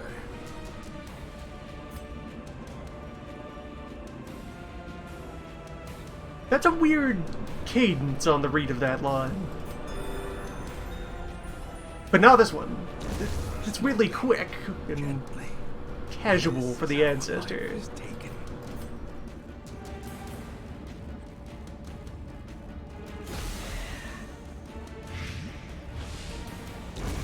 The slow death. Unforeseen. Unforgiving.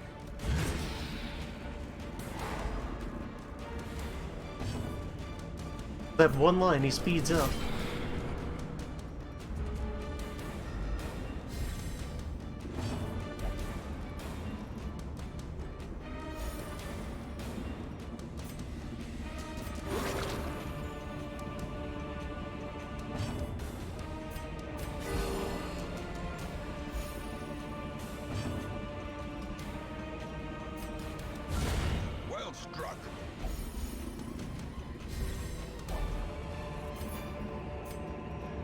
victories mount, so too will resistance.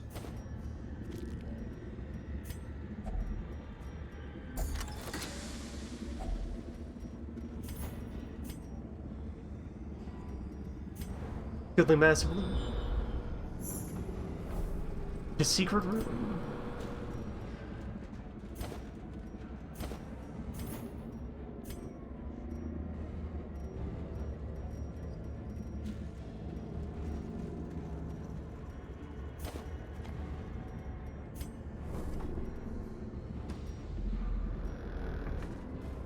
Get to there, right?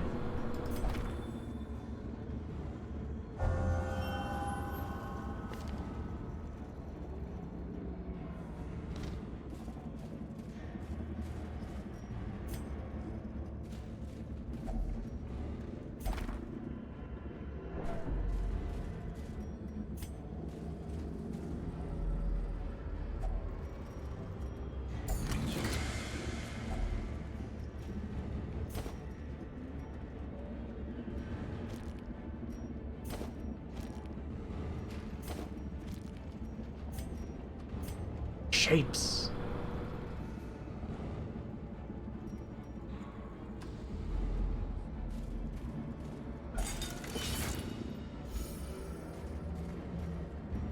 We do this fight, then camp. Properly.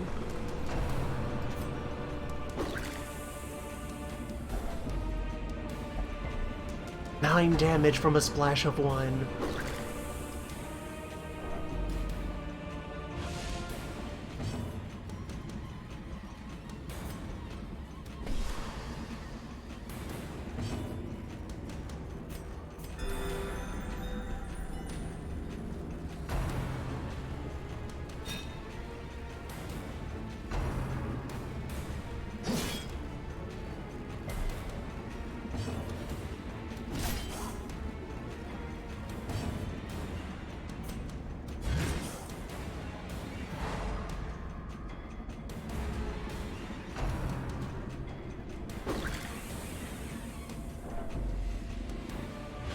From the wine, which is the stress move. More damage than the axe.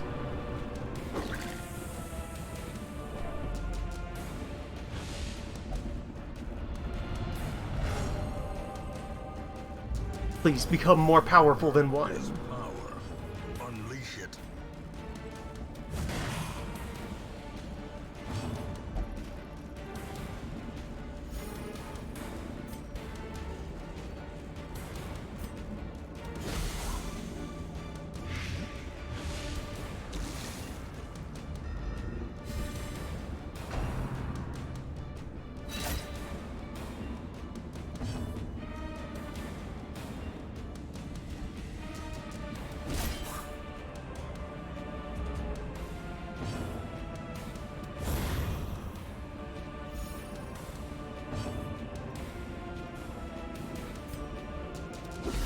Masterfully executed.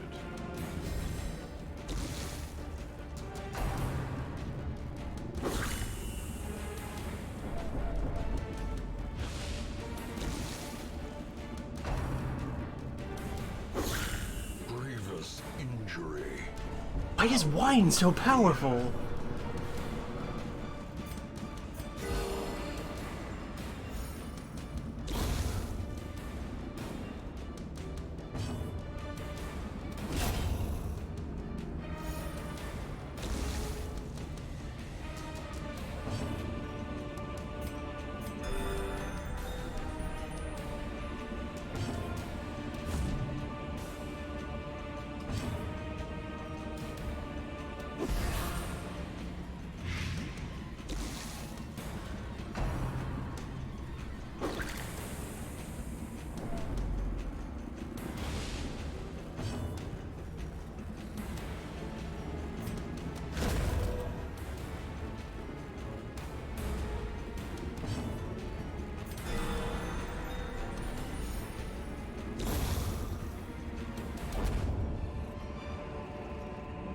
Remind yourself that overconfidence is a slow and insidious killer.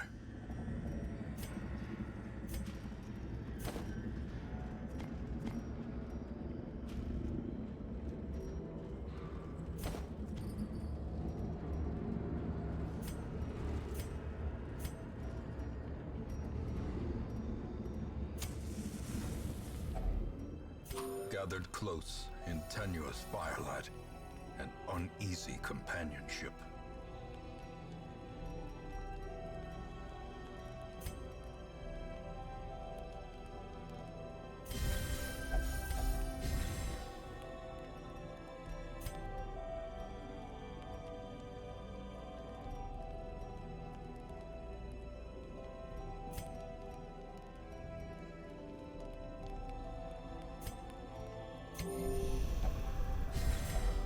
Yeah, the speech, the vapors.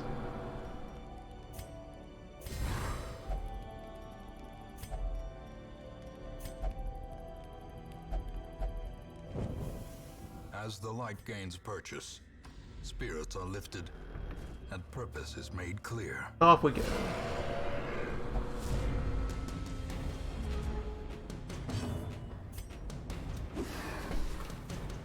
See how many fights will be between us and the objective.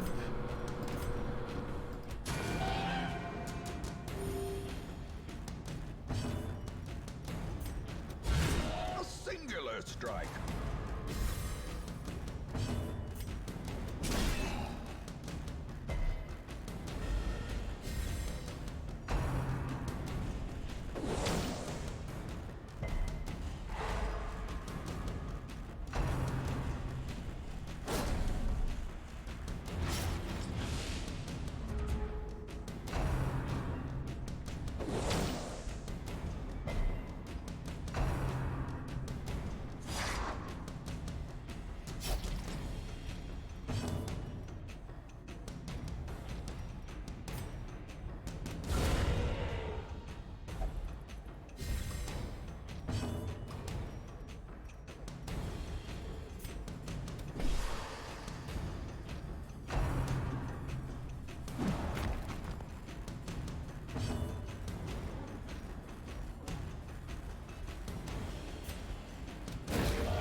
Uncertainty, the birthplace of dread.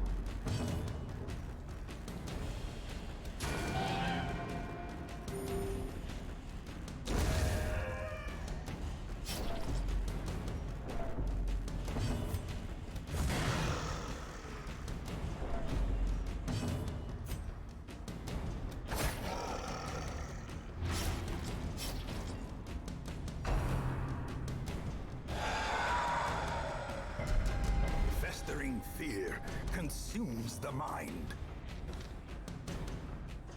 Howling was going to inflict a disease. Howling.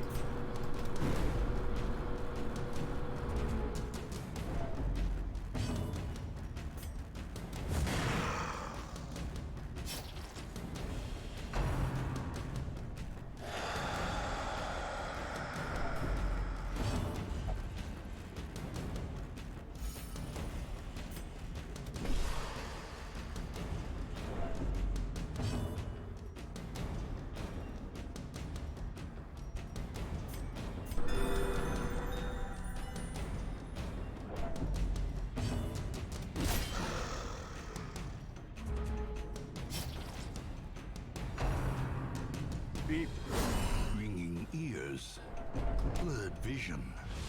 The end approaches.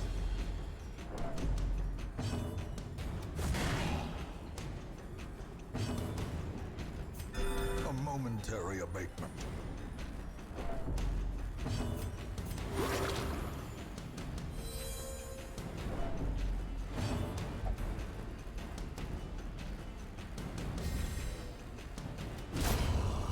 monster's size has no intrinsic merit, unless inordinate exsanguination be considered a virtue.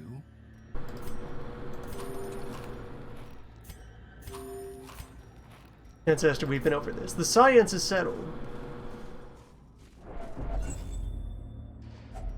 A handsome reward for a task well performed. By now, blood is well understood.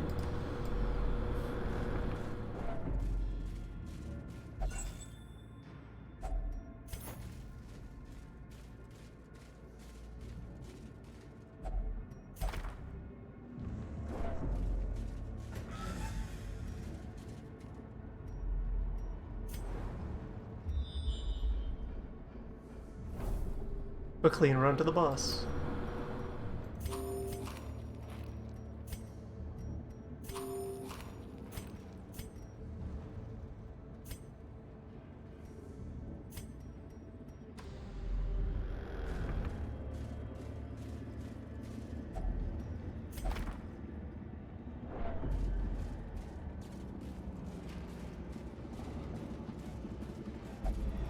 Darkness closes in, haunting the hearts of men.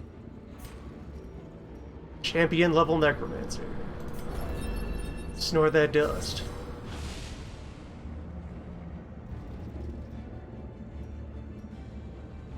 Speed and damage in exchange for stress and virtue chance.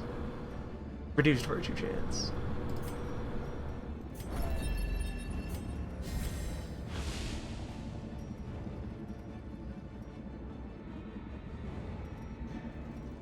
Oh, and also stress reduction before some battle. Or is that... No, that's still the leftover camping buff.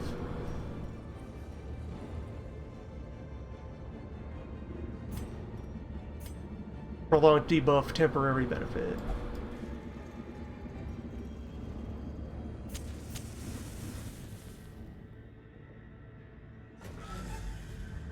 Let's fight. Towering, fierce, terrible, nightmare-made material.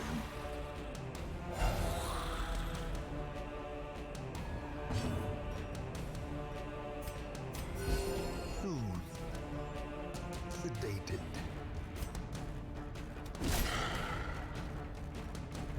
215 health of worth of bones.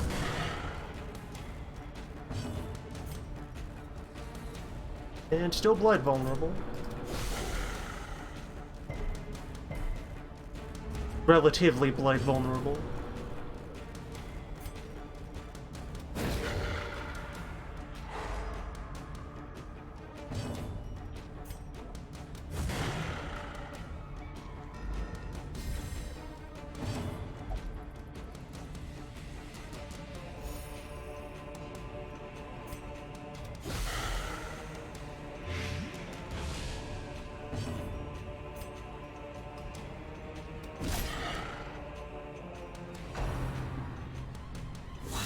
Such a terrible assault cannot be left unanswered.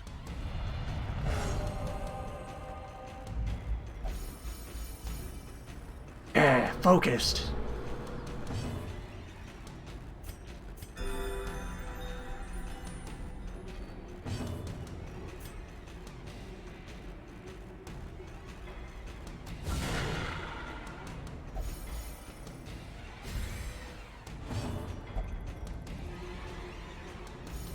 Riding high on the medicinal properties of space crystals.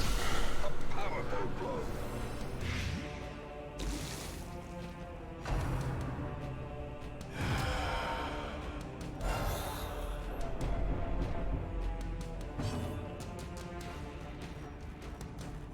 Wait.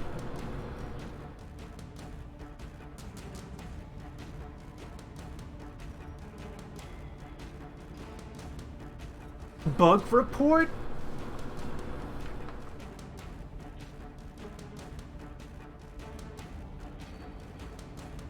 They're both stealthed, therefore I can't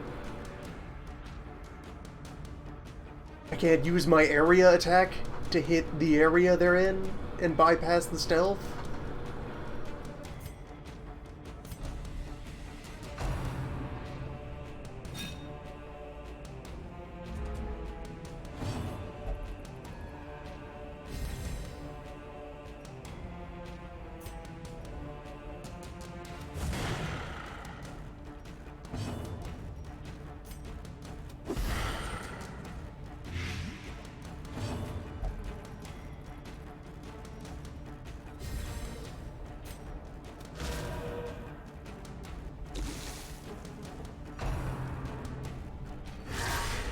Fatality clarified in a single strike.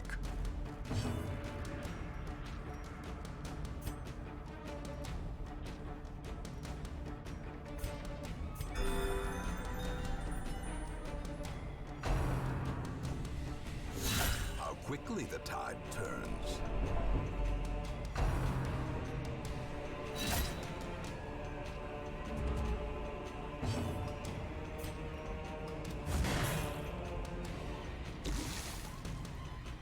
Take the first thing you'll probably think of when the goal is clear a path through a bunch of skeletons and say no. Just no, he doesn't work. No. No.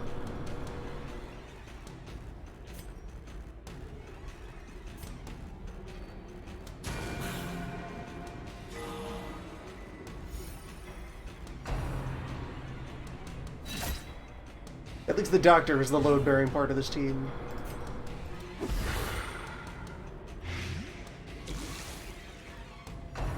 Backing up 15 plague damage.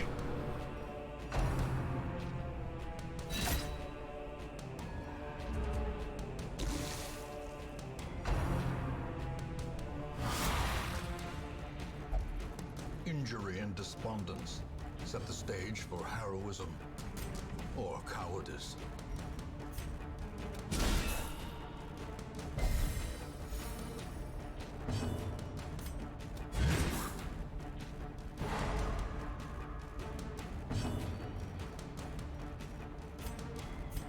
A momentary abatement.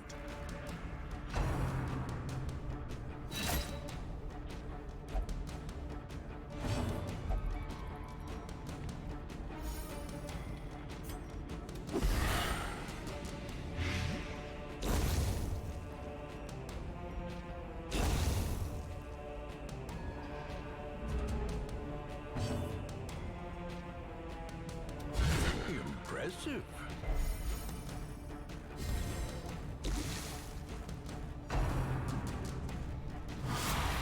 Alright, we got him.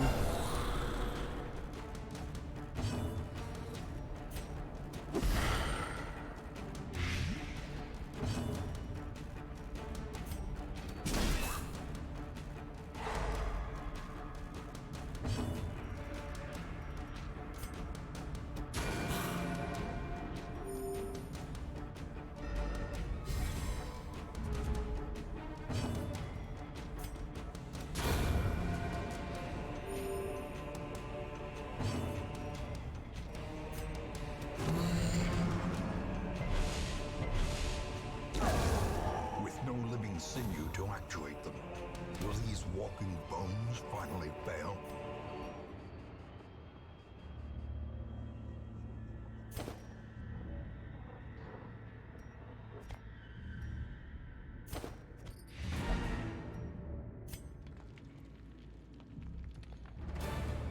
But no sign of Thing from space. Where is he?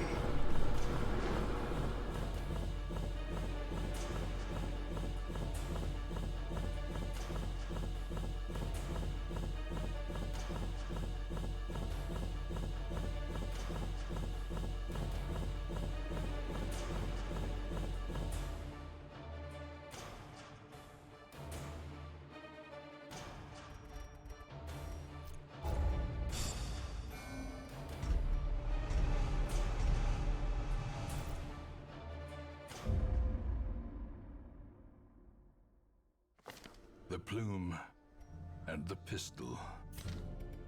A fitting end to my folly, and a curse upon us all.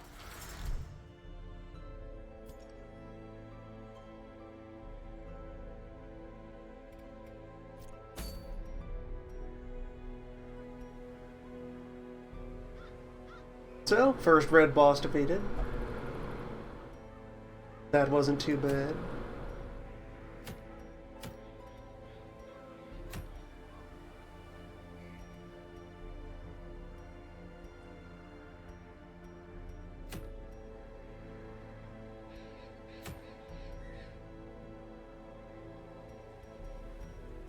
And yes, the prizes for all the final boss fights are a thing from the fight.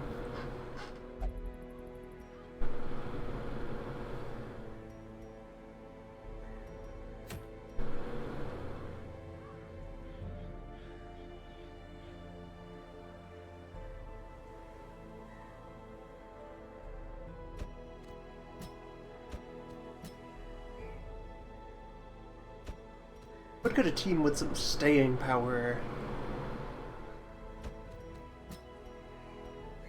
You on the farm.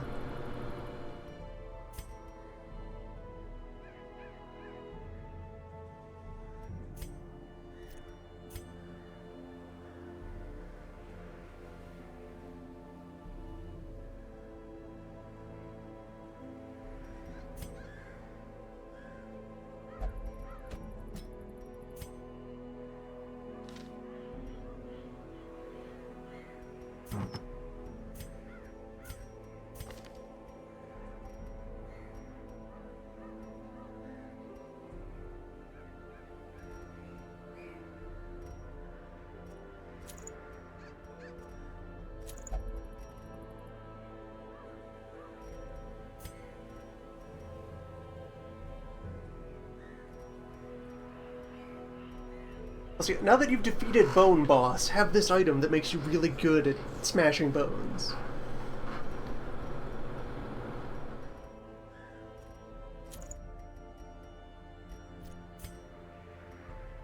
For grinding, I suppose.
Very carefully spend the cash.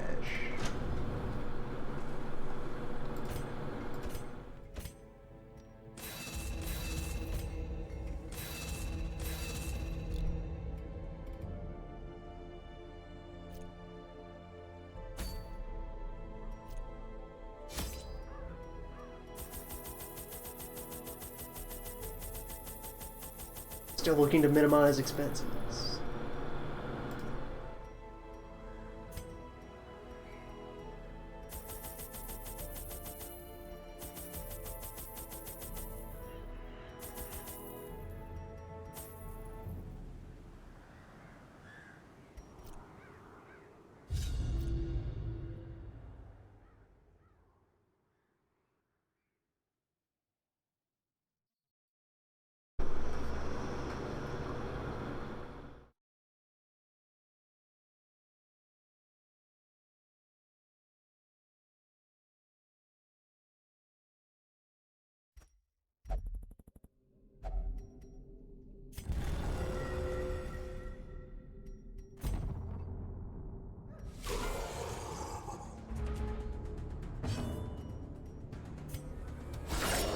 Singular strike.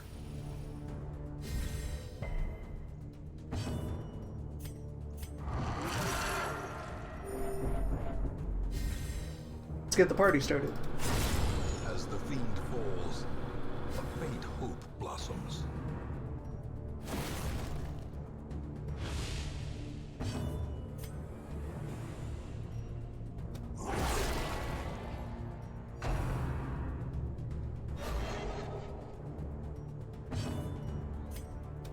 Confidence surges as the enemy crumbles.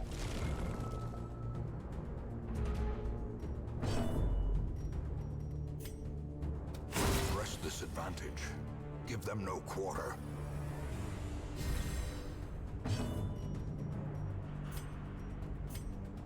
That was what the core conceit of this dungeon. I think it kind of signals that you are supposed to be deadly. Destroy them all. That it is intended behavior to be able to very quickly rush down individual targets in a fight. Skill and purpose. No matter how often the design seems to work at odds to letting you do that. Here in the Killing Gauntlet, where we farm the blood. Their formation is broken. Maintain the offensive.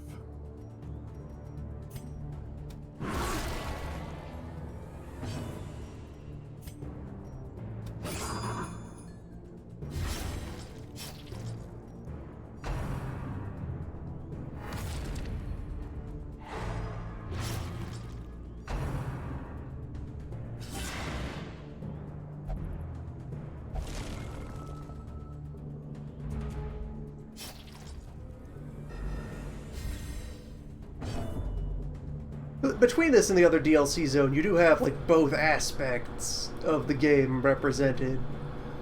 Your good and evil twin here.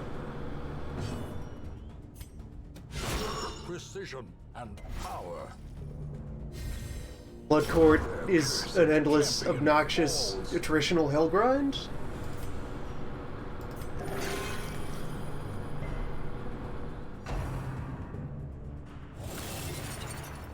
Okay, they shatter if left alone.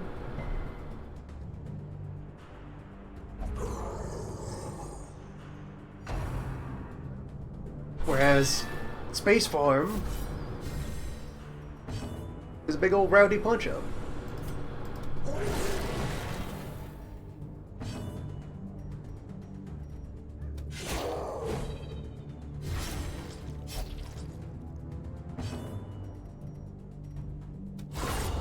The ground quakes.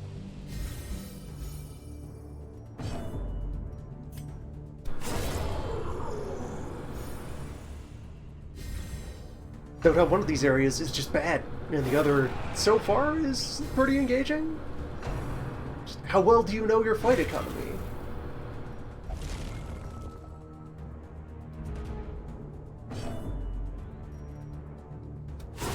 A powerful blow.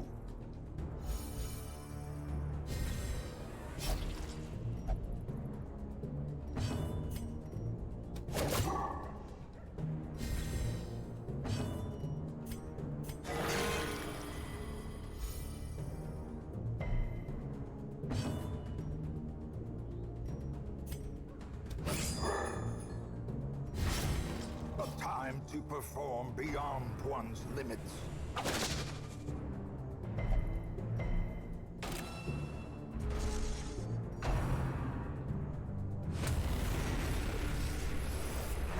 Corrupted curiosities, begging for examination.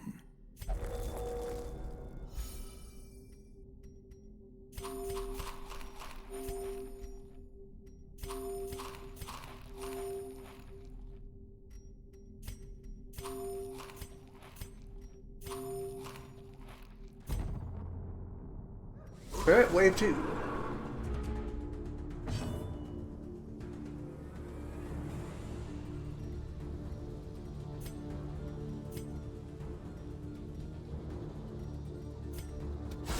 A devastating blow.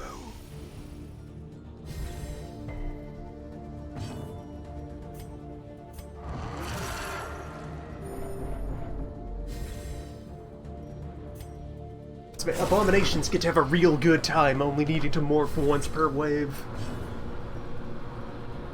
Pure savings.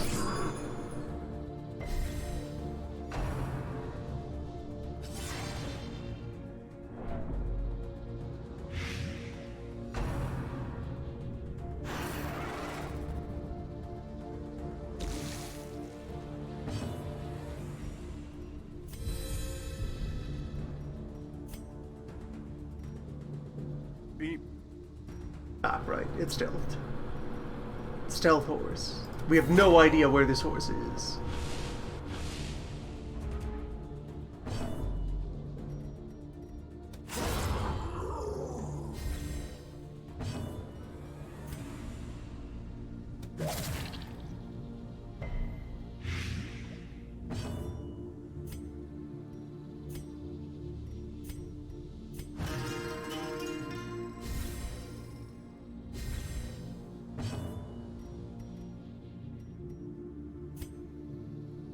Why did they take away stealth clearing moves? Or if the other stealth clearing moves still work, why only from a cultist?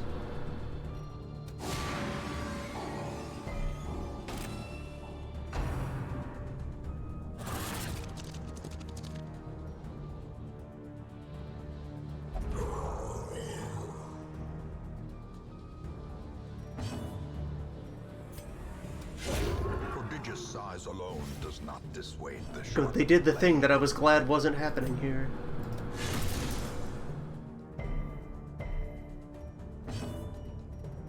Not too much of an obstacle for this team, though. Yeah, Cultist just needs to walk his way to the back of the formation. And this Grave Robber setup doesn't care about it. Can do, yeah, it can do 3 and 4 equally well. She's fine everywhere but the front row.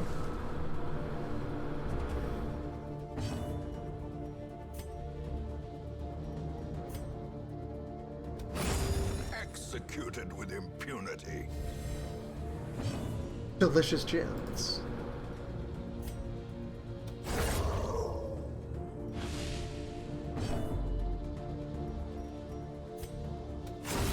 Back to the pit.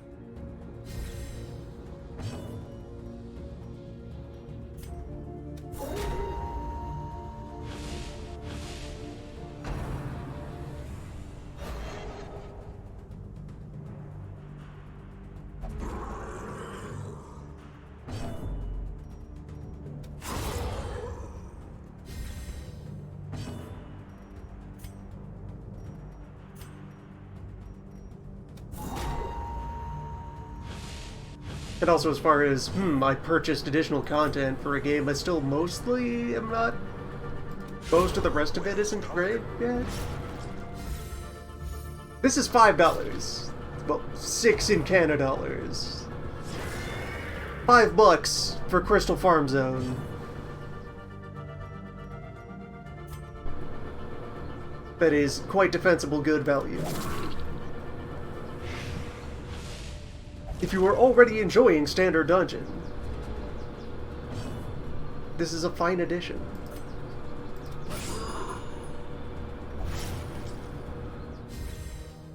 The blood quickens.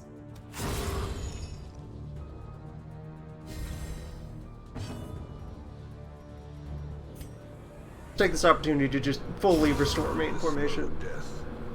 Unforeseen. Unforgiving.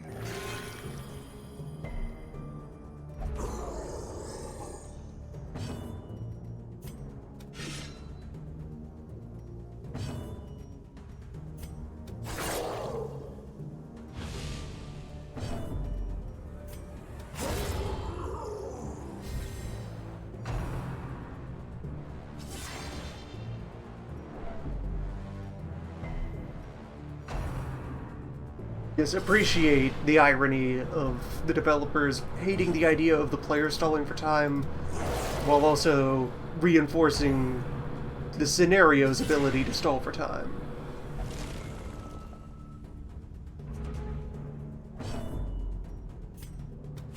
Another one falls.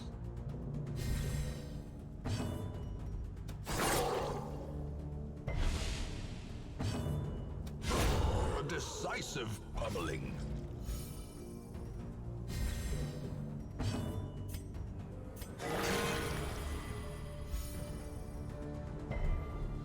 Alright, and yep, there's the dream. Take us home. Battle behind, battle ahead. But for a moment, peace. Launch. And look at the size of the heal that Launch gives.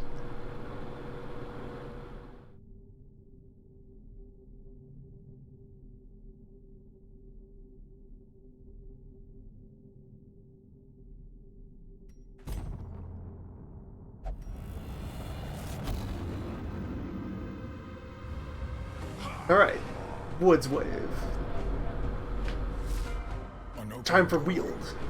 Paths and times unknown.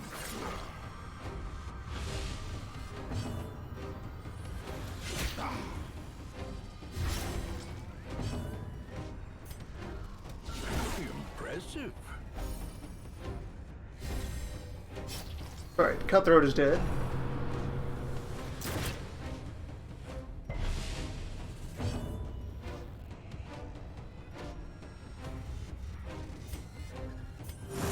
Gonna hold off on the Abomination for a little while this wave. Stress is getting a bit warm. For the slightest lapse in concentration.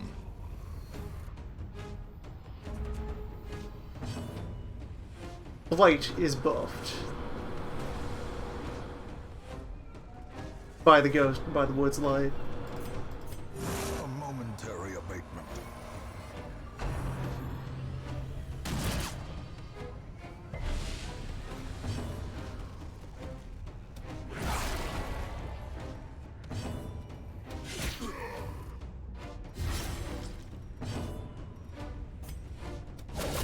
Masterfully executed.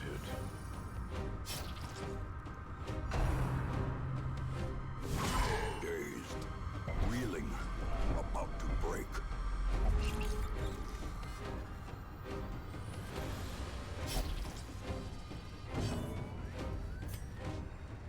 Yeah, never mind, we morph. We're all in on this. The bigger the beast, the greater the glory. What causes more stress than standing next to the werebeast is getting constantly shot in the face.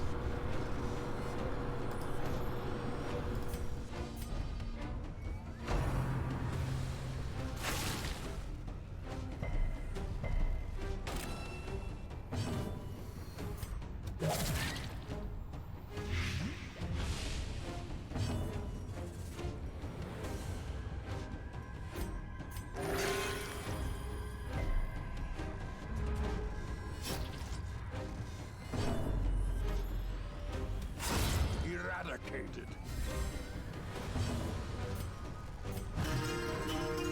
Yeah, get the Jester to play some tunes. That's how we pay back a bit of the stealth. Stress. Stealth stress.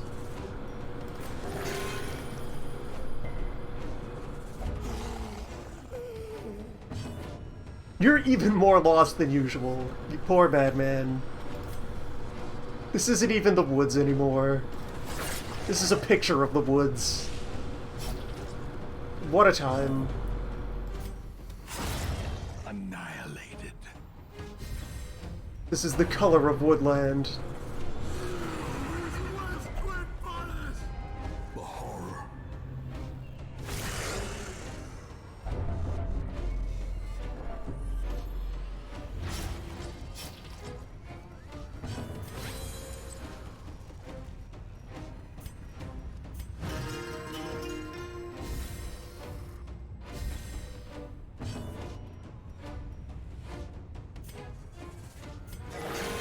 Vigor is restored.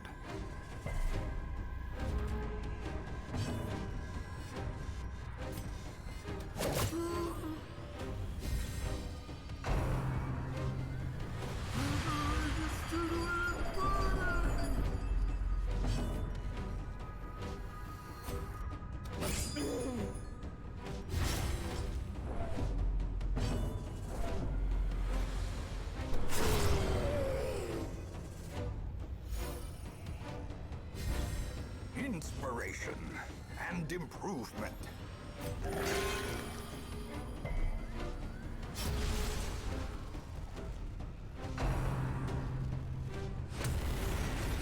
And check. The instruments pause. 20 shards. You will soon And continue. Mildred's back.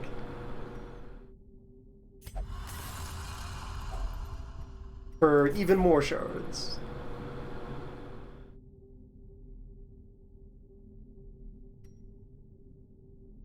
Yeah, everyone's in good health.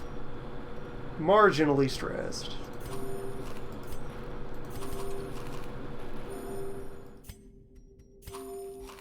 Forward.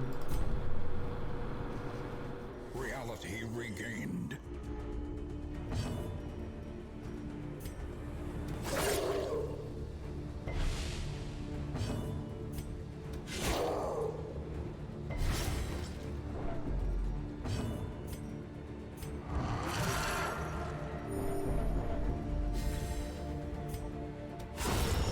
decimated.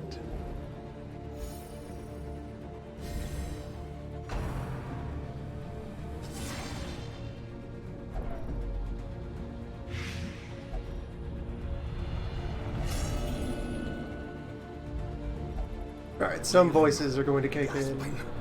Taken over the edge into madness. Probably workable. We'll make it at least one more leg.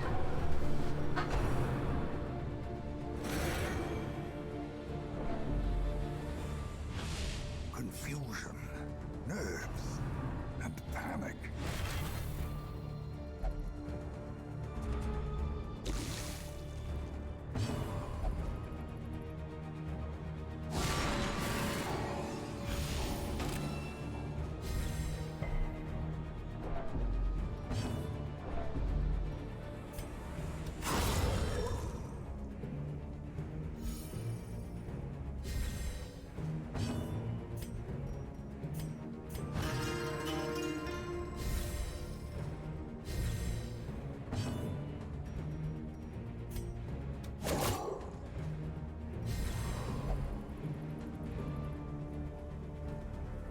Bringing a lot of virtue chance buffs probably wise in the farm dimension.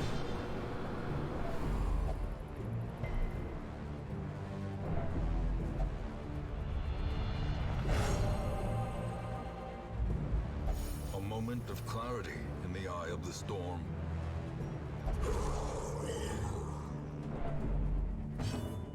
Focus.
Momentary abatement.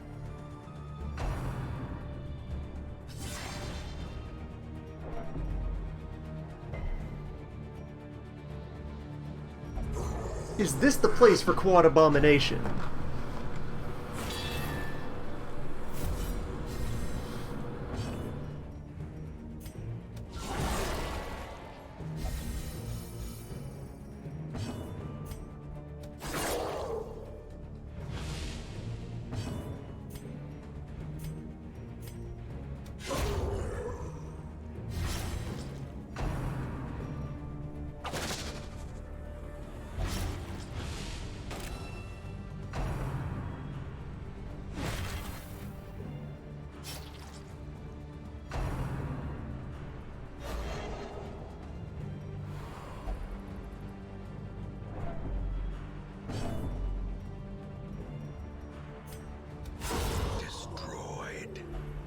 I mean, they're blight vulnerable, or stun vulnerable, pretty much across the board.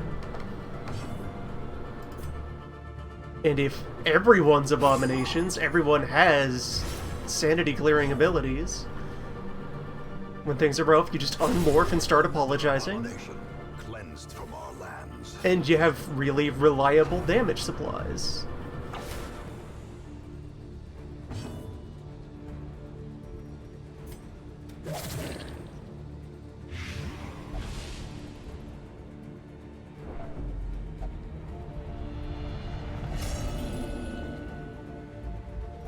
Alright, we'll duck out after this wave. Finally claimed their due.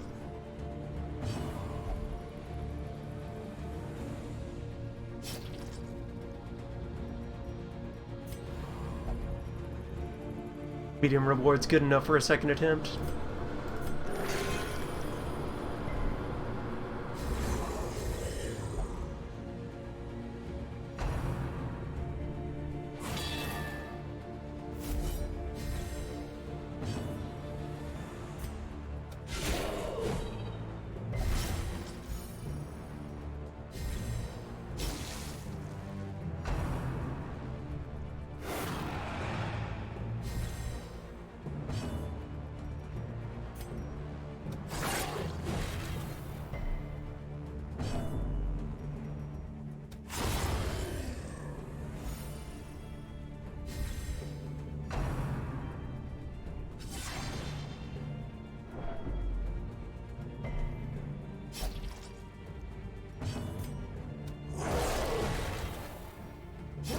Great is the weapon. I can picture a lot of classes having a good time in the fight barn.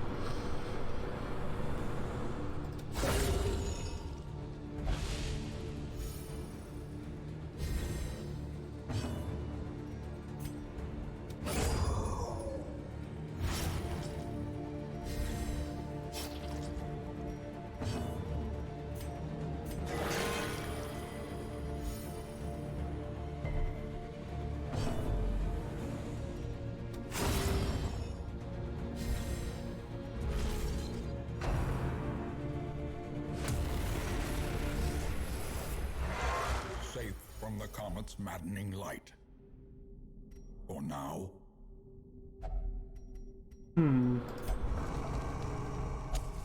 Camp time. Huddled together, furtive and vulnerable. Rats in a maze. Are there any camping skills that cure affliction?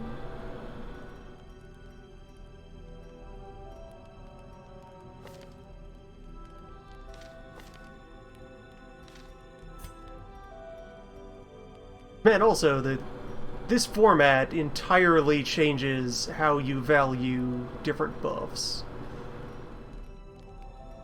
Like, what, would a 4 fights buff last for the entire next leg of the dungeon?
So why are these lit up in the camp screen? Can I use shards while camping? Or was treasure always lit up?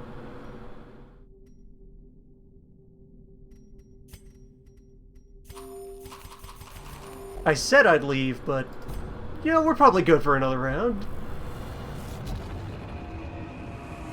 Blazing. Back to the ruins.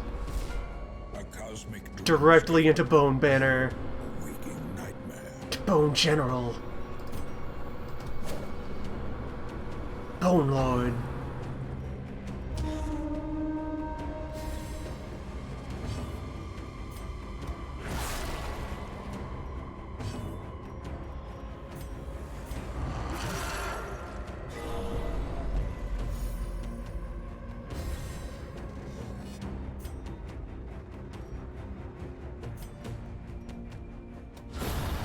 Obliterated. Come here.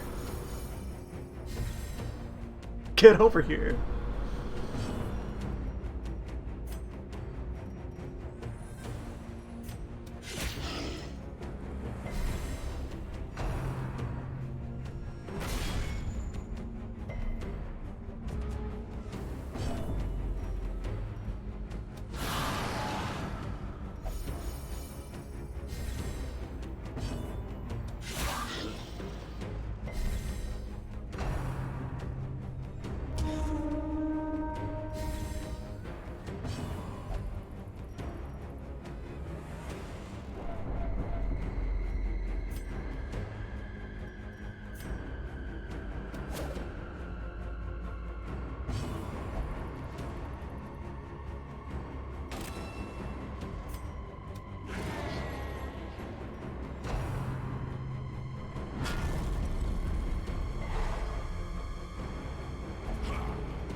Ah, right, wolf bandits.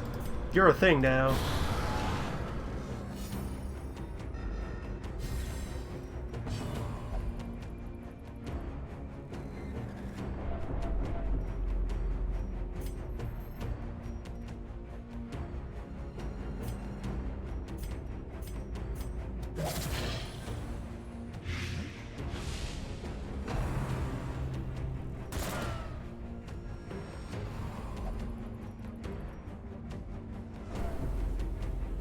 Yeah, Wolf's bandits were not the problem of Wolf fight. Wolf himself was.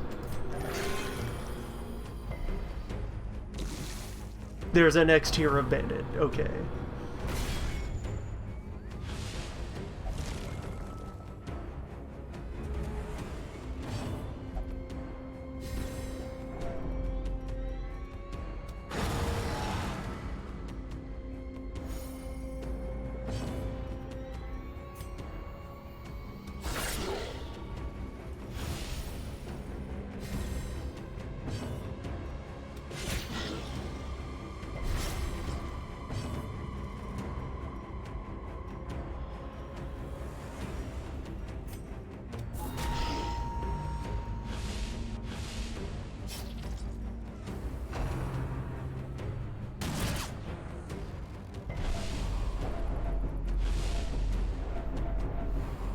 And Jester time. What you got?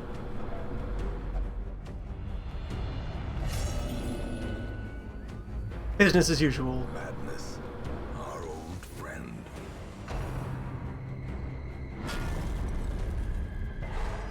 Injury and despondence set the stage for heroism or cowardice.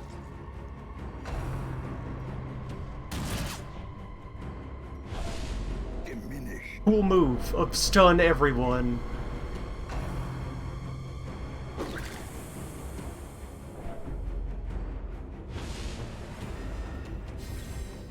Stalling is unacceptable.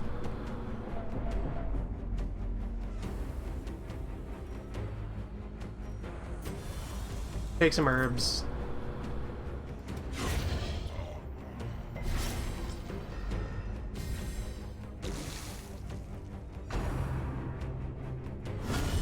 Unnerved, unbalanced.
And your heart is about to explode.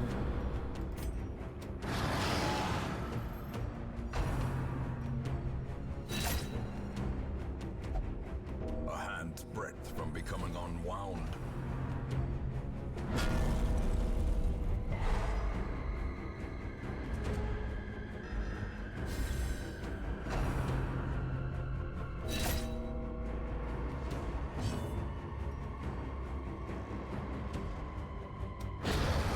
Monster's size has no intrinsic. Oh right, a thing they changed. So when you're virtuous, if you hit 200 stress, you don't have a heart attack. You drop to 0 stress and clear your virtue. That is a change they made. You can spend your virtue to survive a heart attack. Also, hey, here's a fresh Bone General. And a Bone Lancer. I think we're leaving.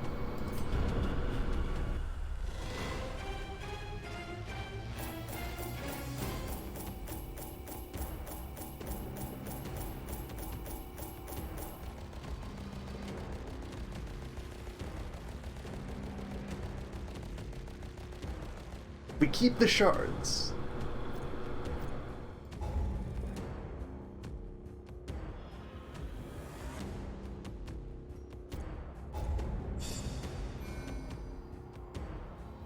And we get XP even for a partial clear.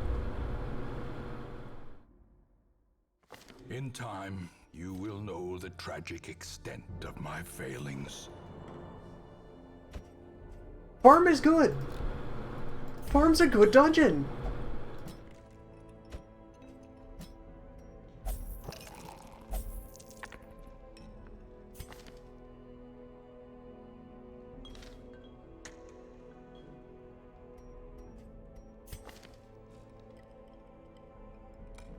He's not even dead. Got lost in space.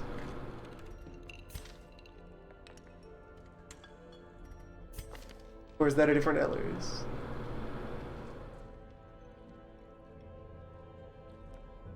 Pretty sure that's the same Ellers.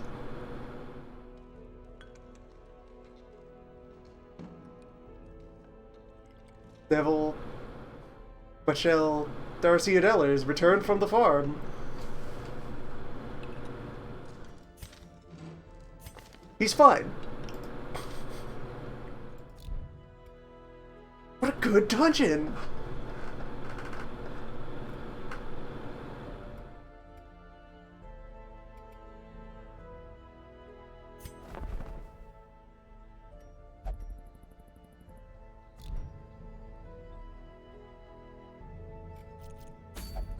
Farm zone is good?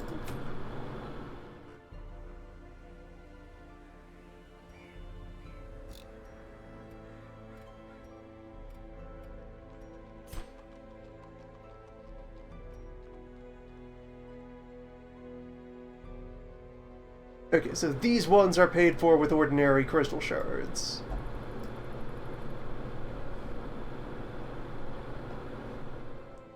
Still haven't seen how you get a crystal memory. It's supposed to be in the Endless Harvest. How deep do you have to go before they start showing up?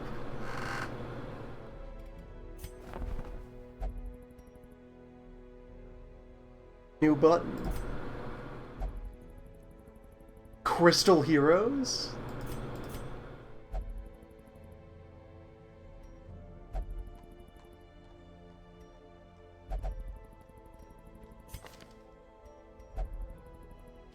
Level 6?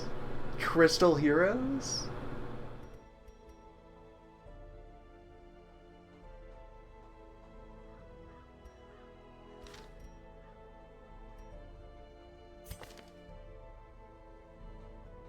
Shard Mercenaries. Can only be used for the Endless Harvest, and they reduce loot that you get by 10%. So you're never cut off from being able to do the Fight Barn. You can always grab a level 6 team of random composition from this mercenary crew at a tiny cut to your pay versus using your own soldiers. Farm is good. Farm is good. Farm is self-contained.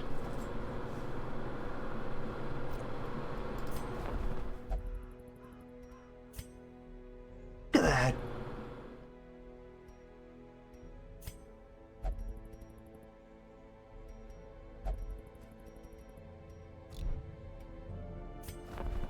Crystal Trinket Shop.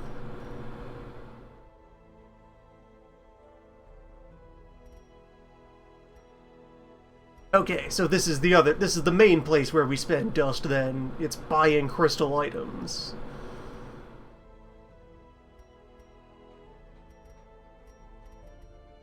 What does the tag do for them? Crystalline type. Like, does that lock them to being used at the farm?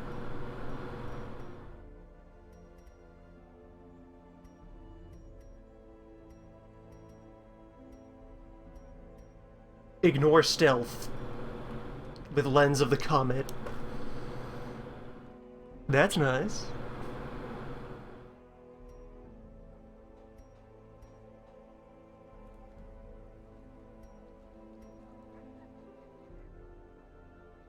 Buffed healing if you're carrying herbs.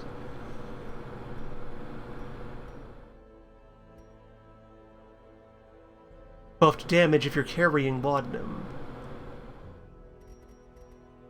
So even aside of the value of these, the space that this rules text is getting into,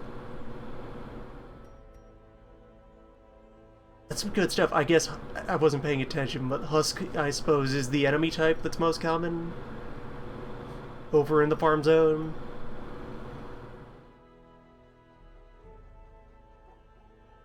Plus 50% bleed if carrying dog treat.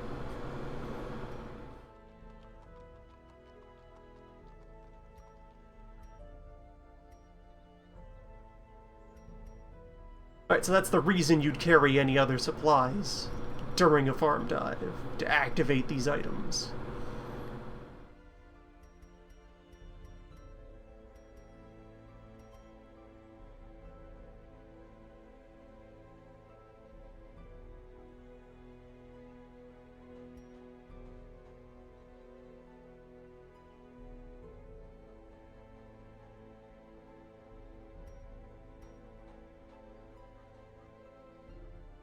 Yeah, this is one whose description I'd seen. It was shown in the trailer. Gain health, and every time you attack, swing a stun at a random target, and on hit, inflict blight.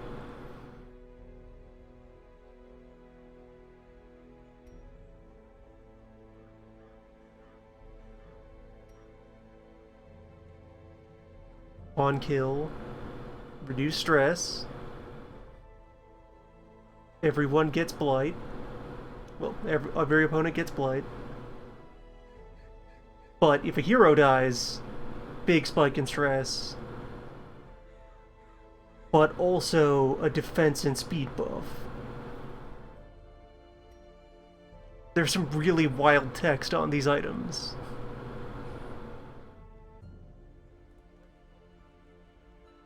And yeah, this was something I mentioned earlier, the idea of an effective on-monster kill, do this thing, which in the farm means these get to stack up really huge.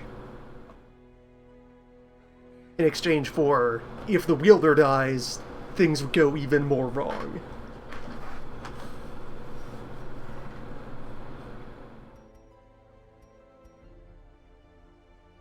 No, just straight up get more shards.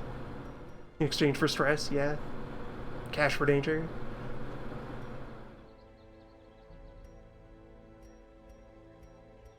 Well, those all seem very interesting.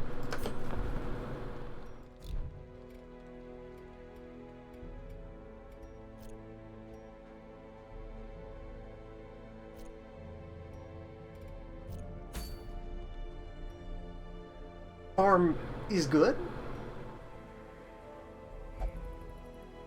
Red Hook can do fun.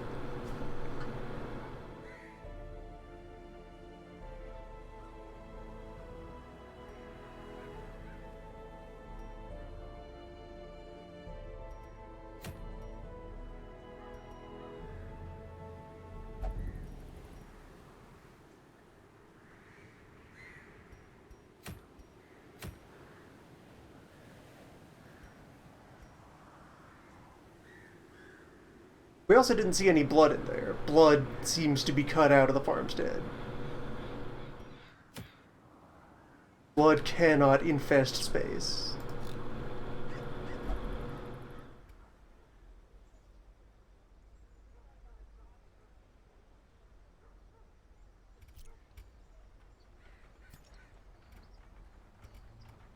Next time, blood.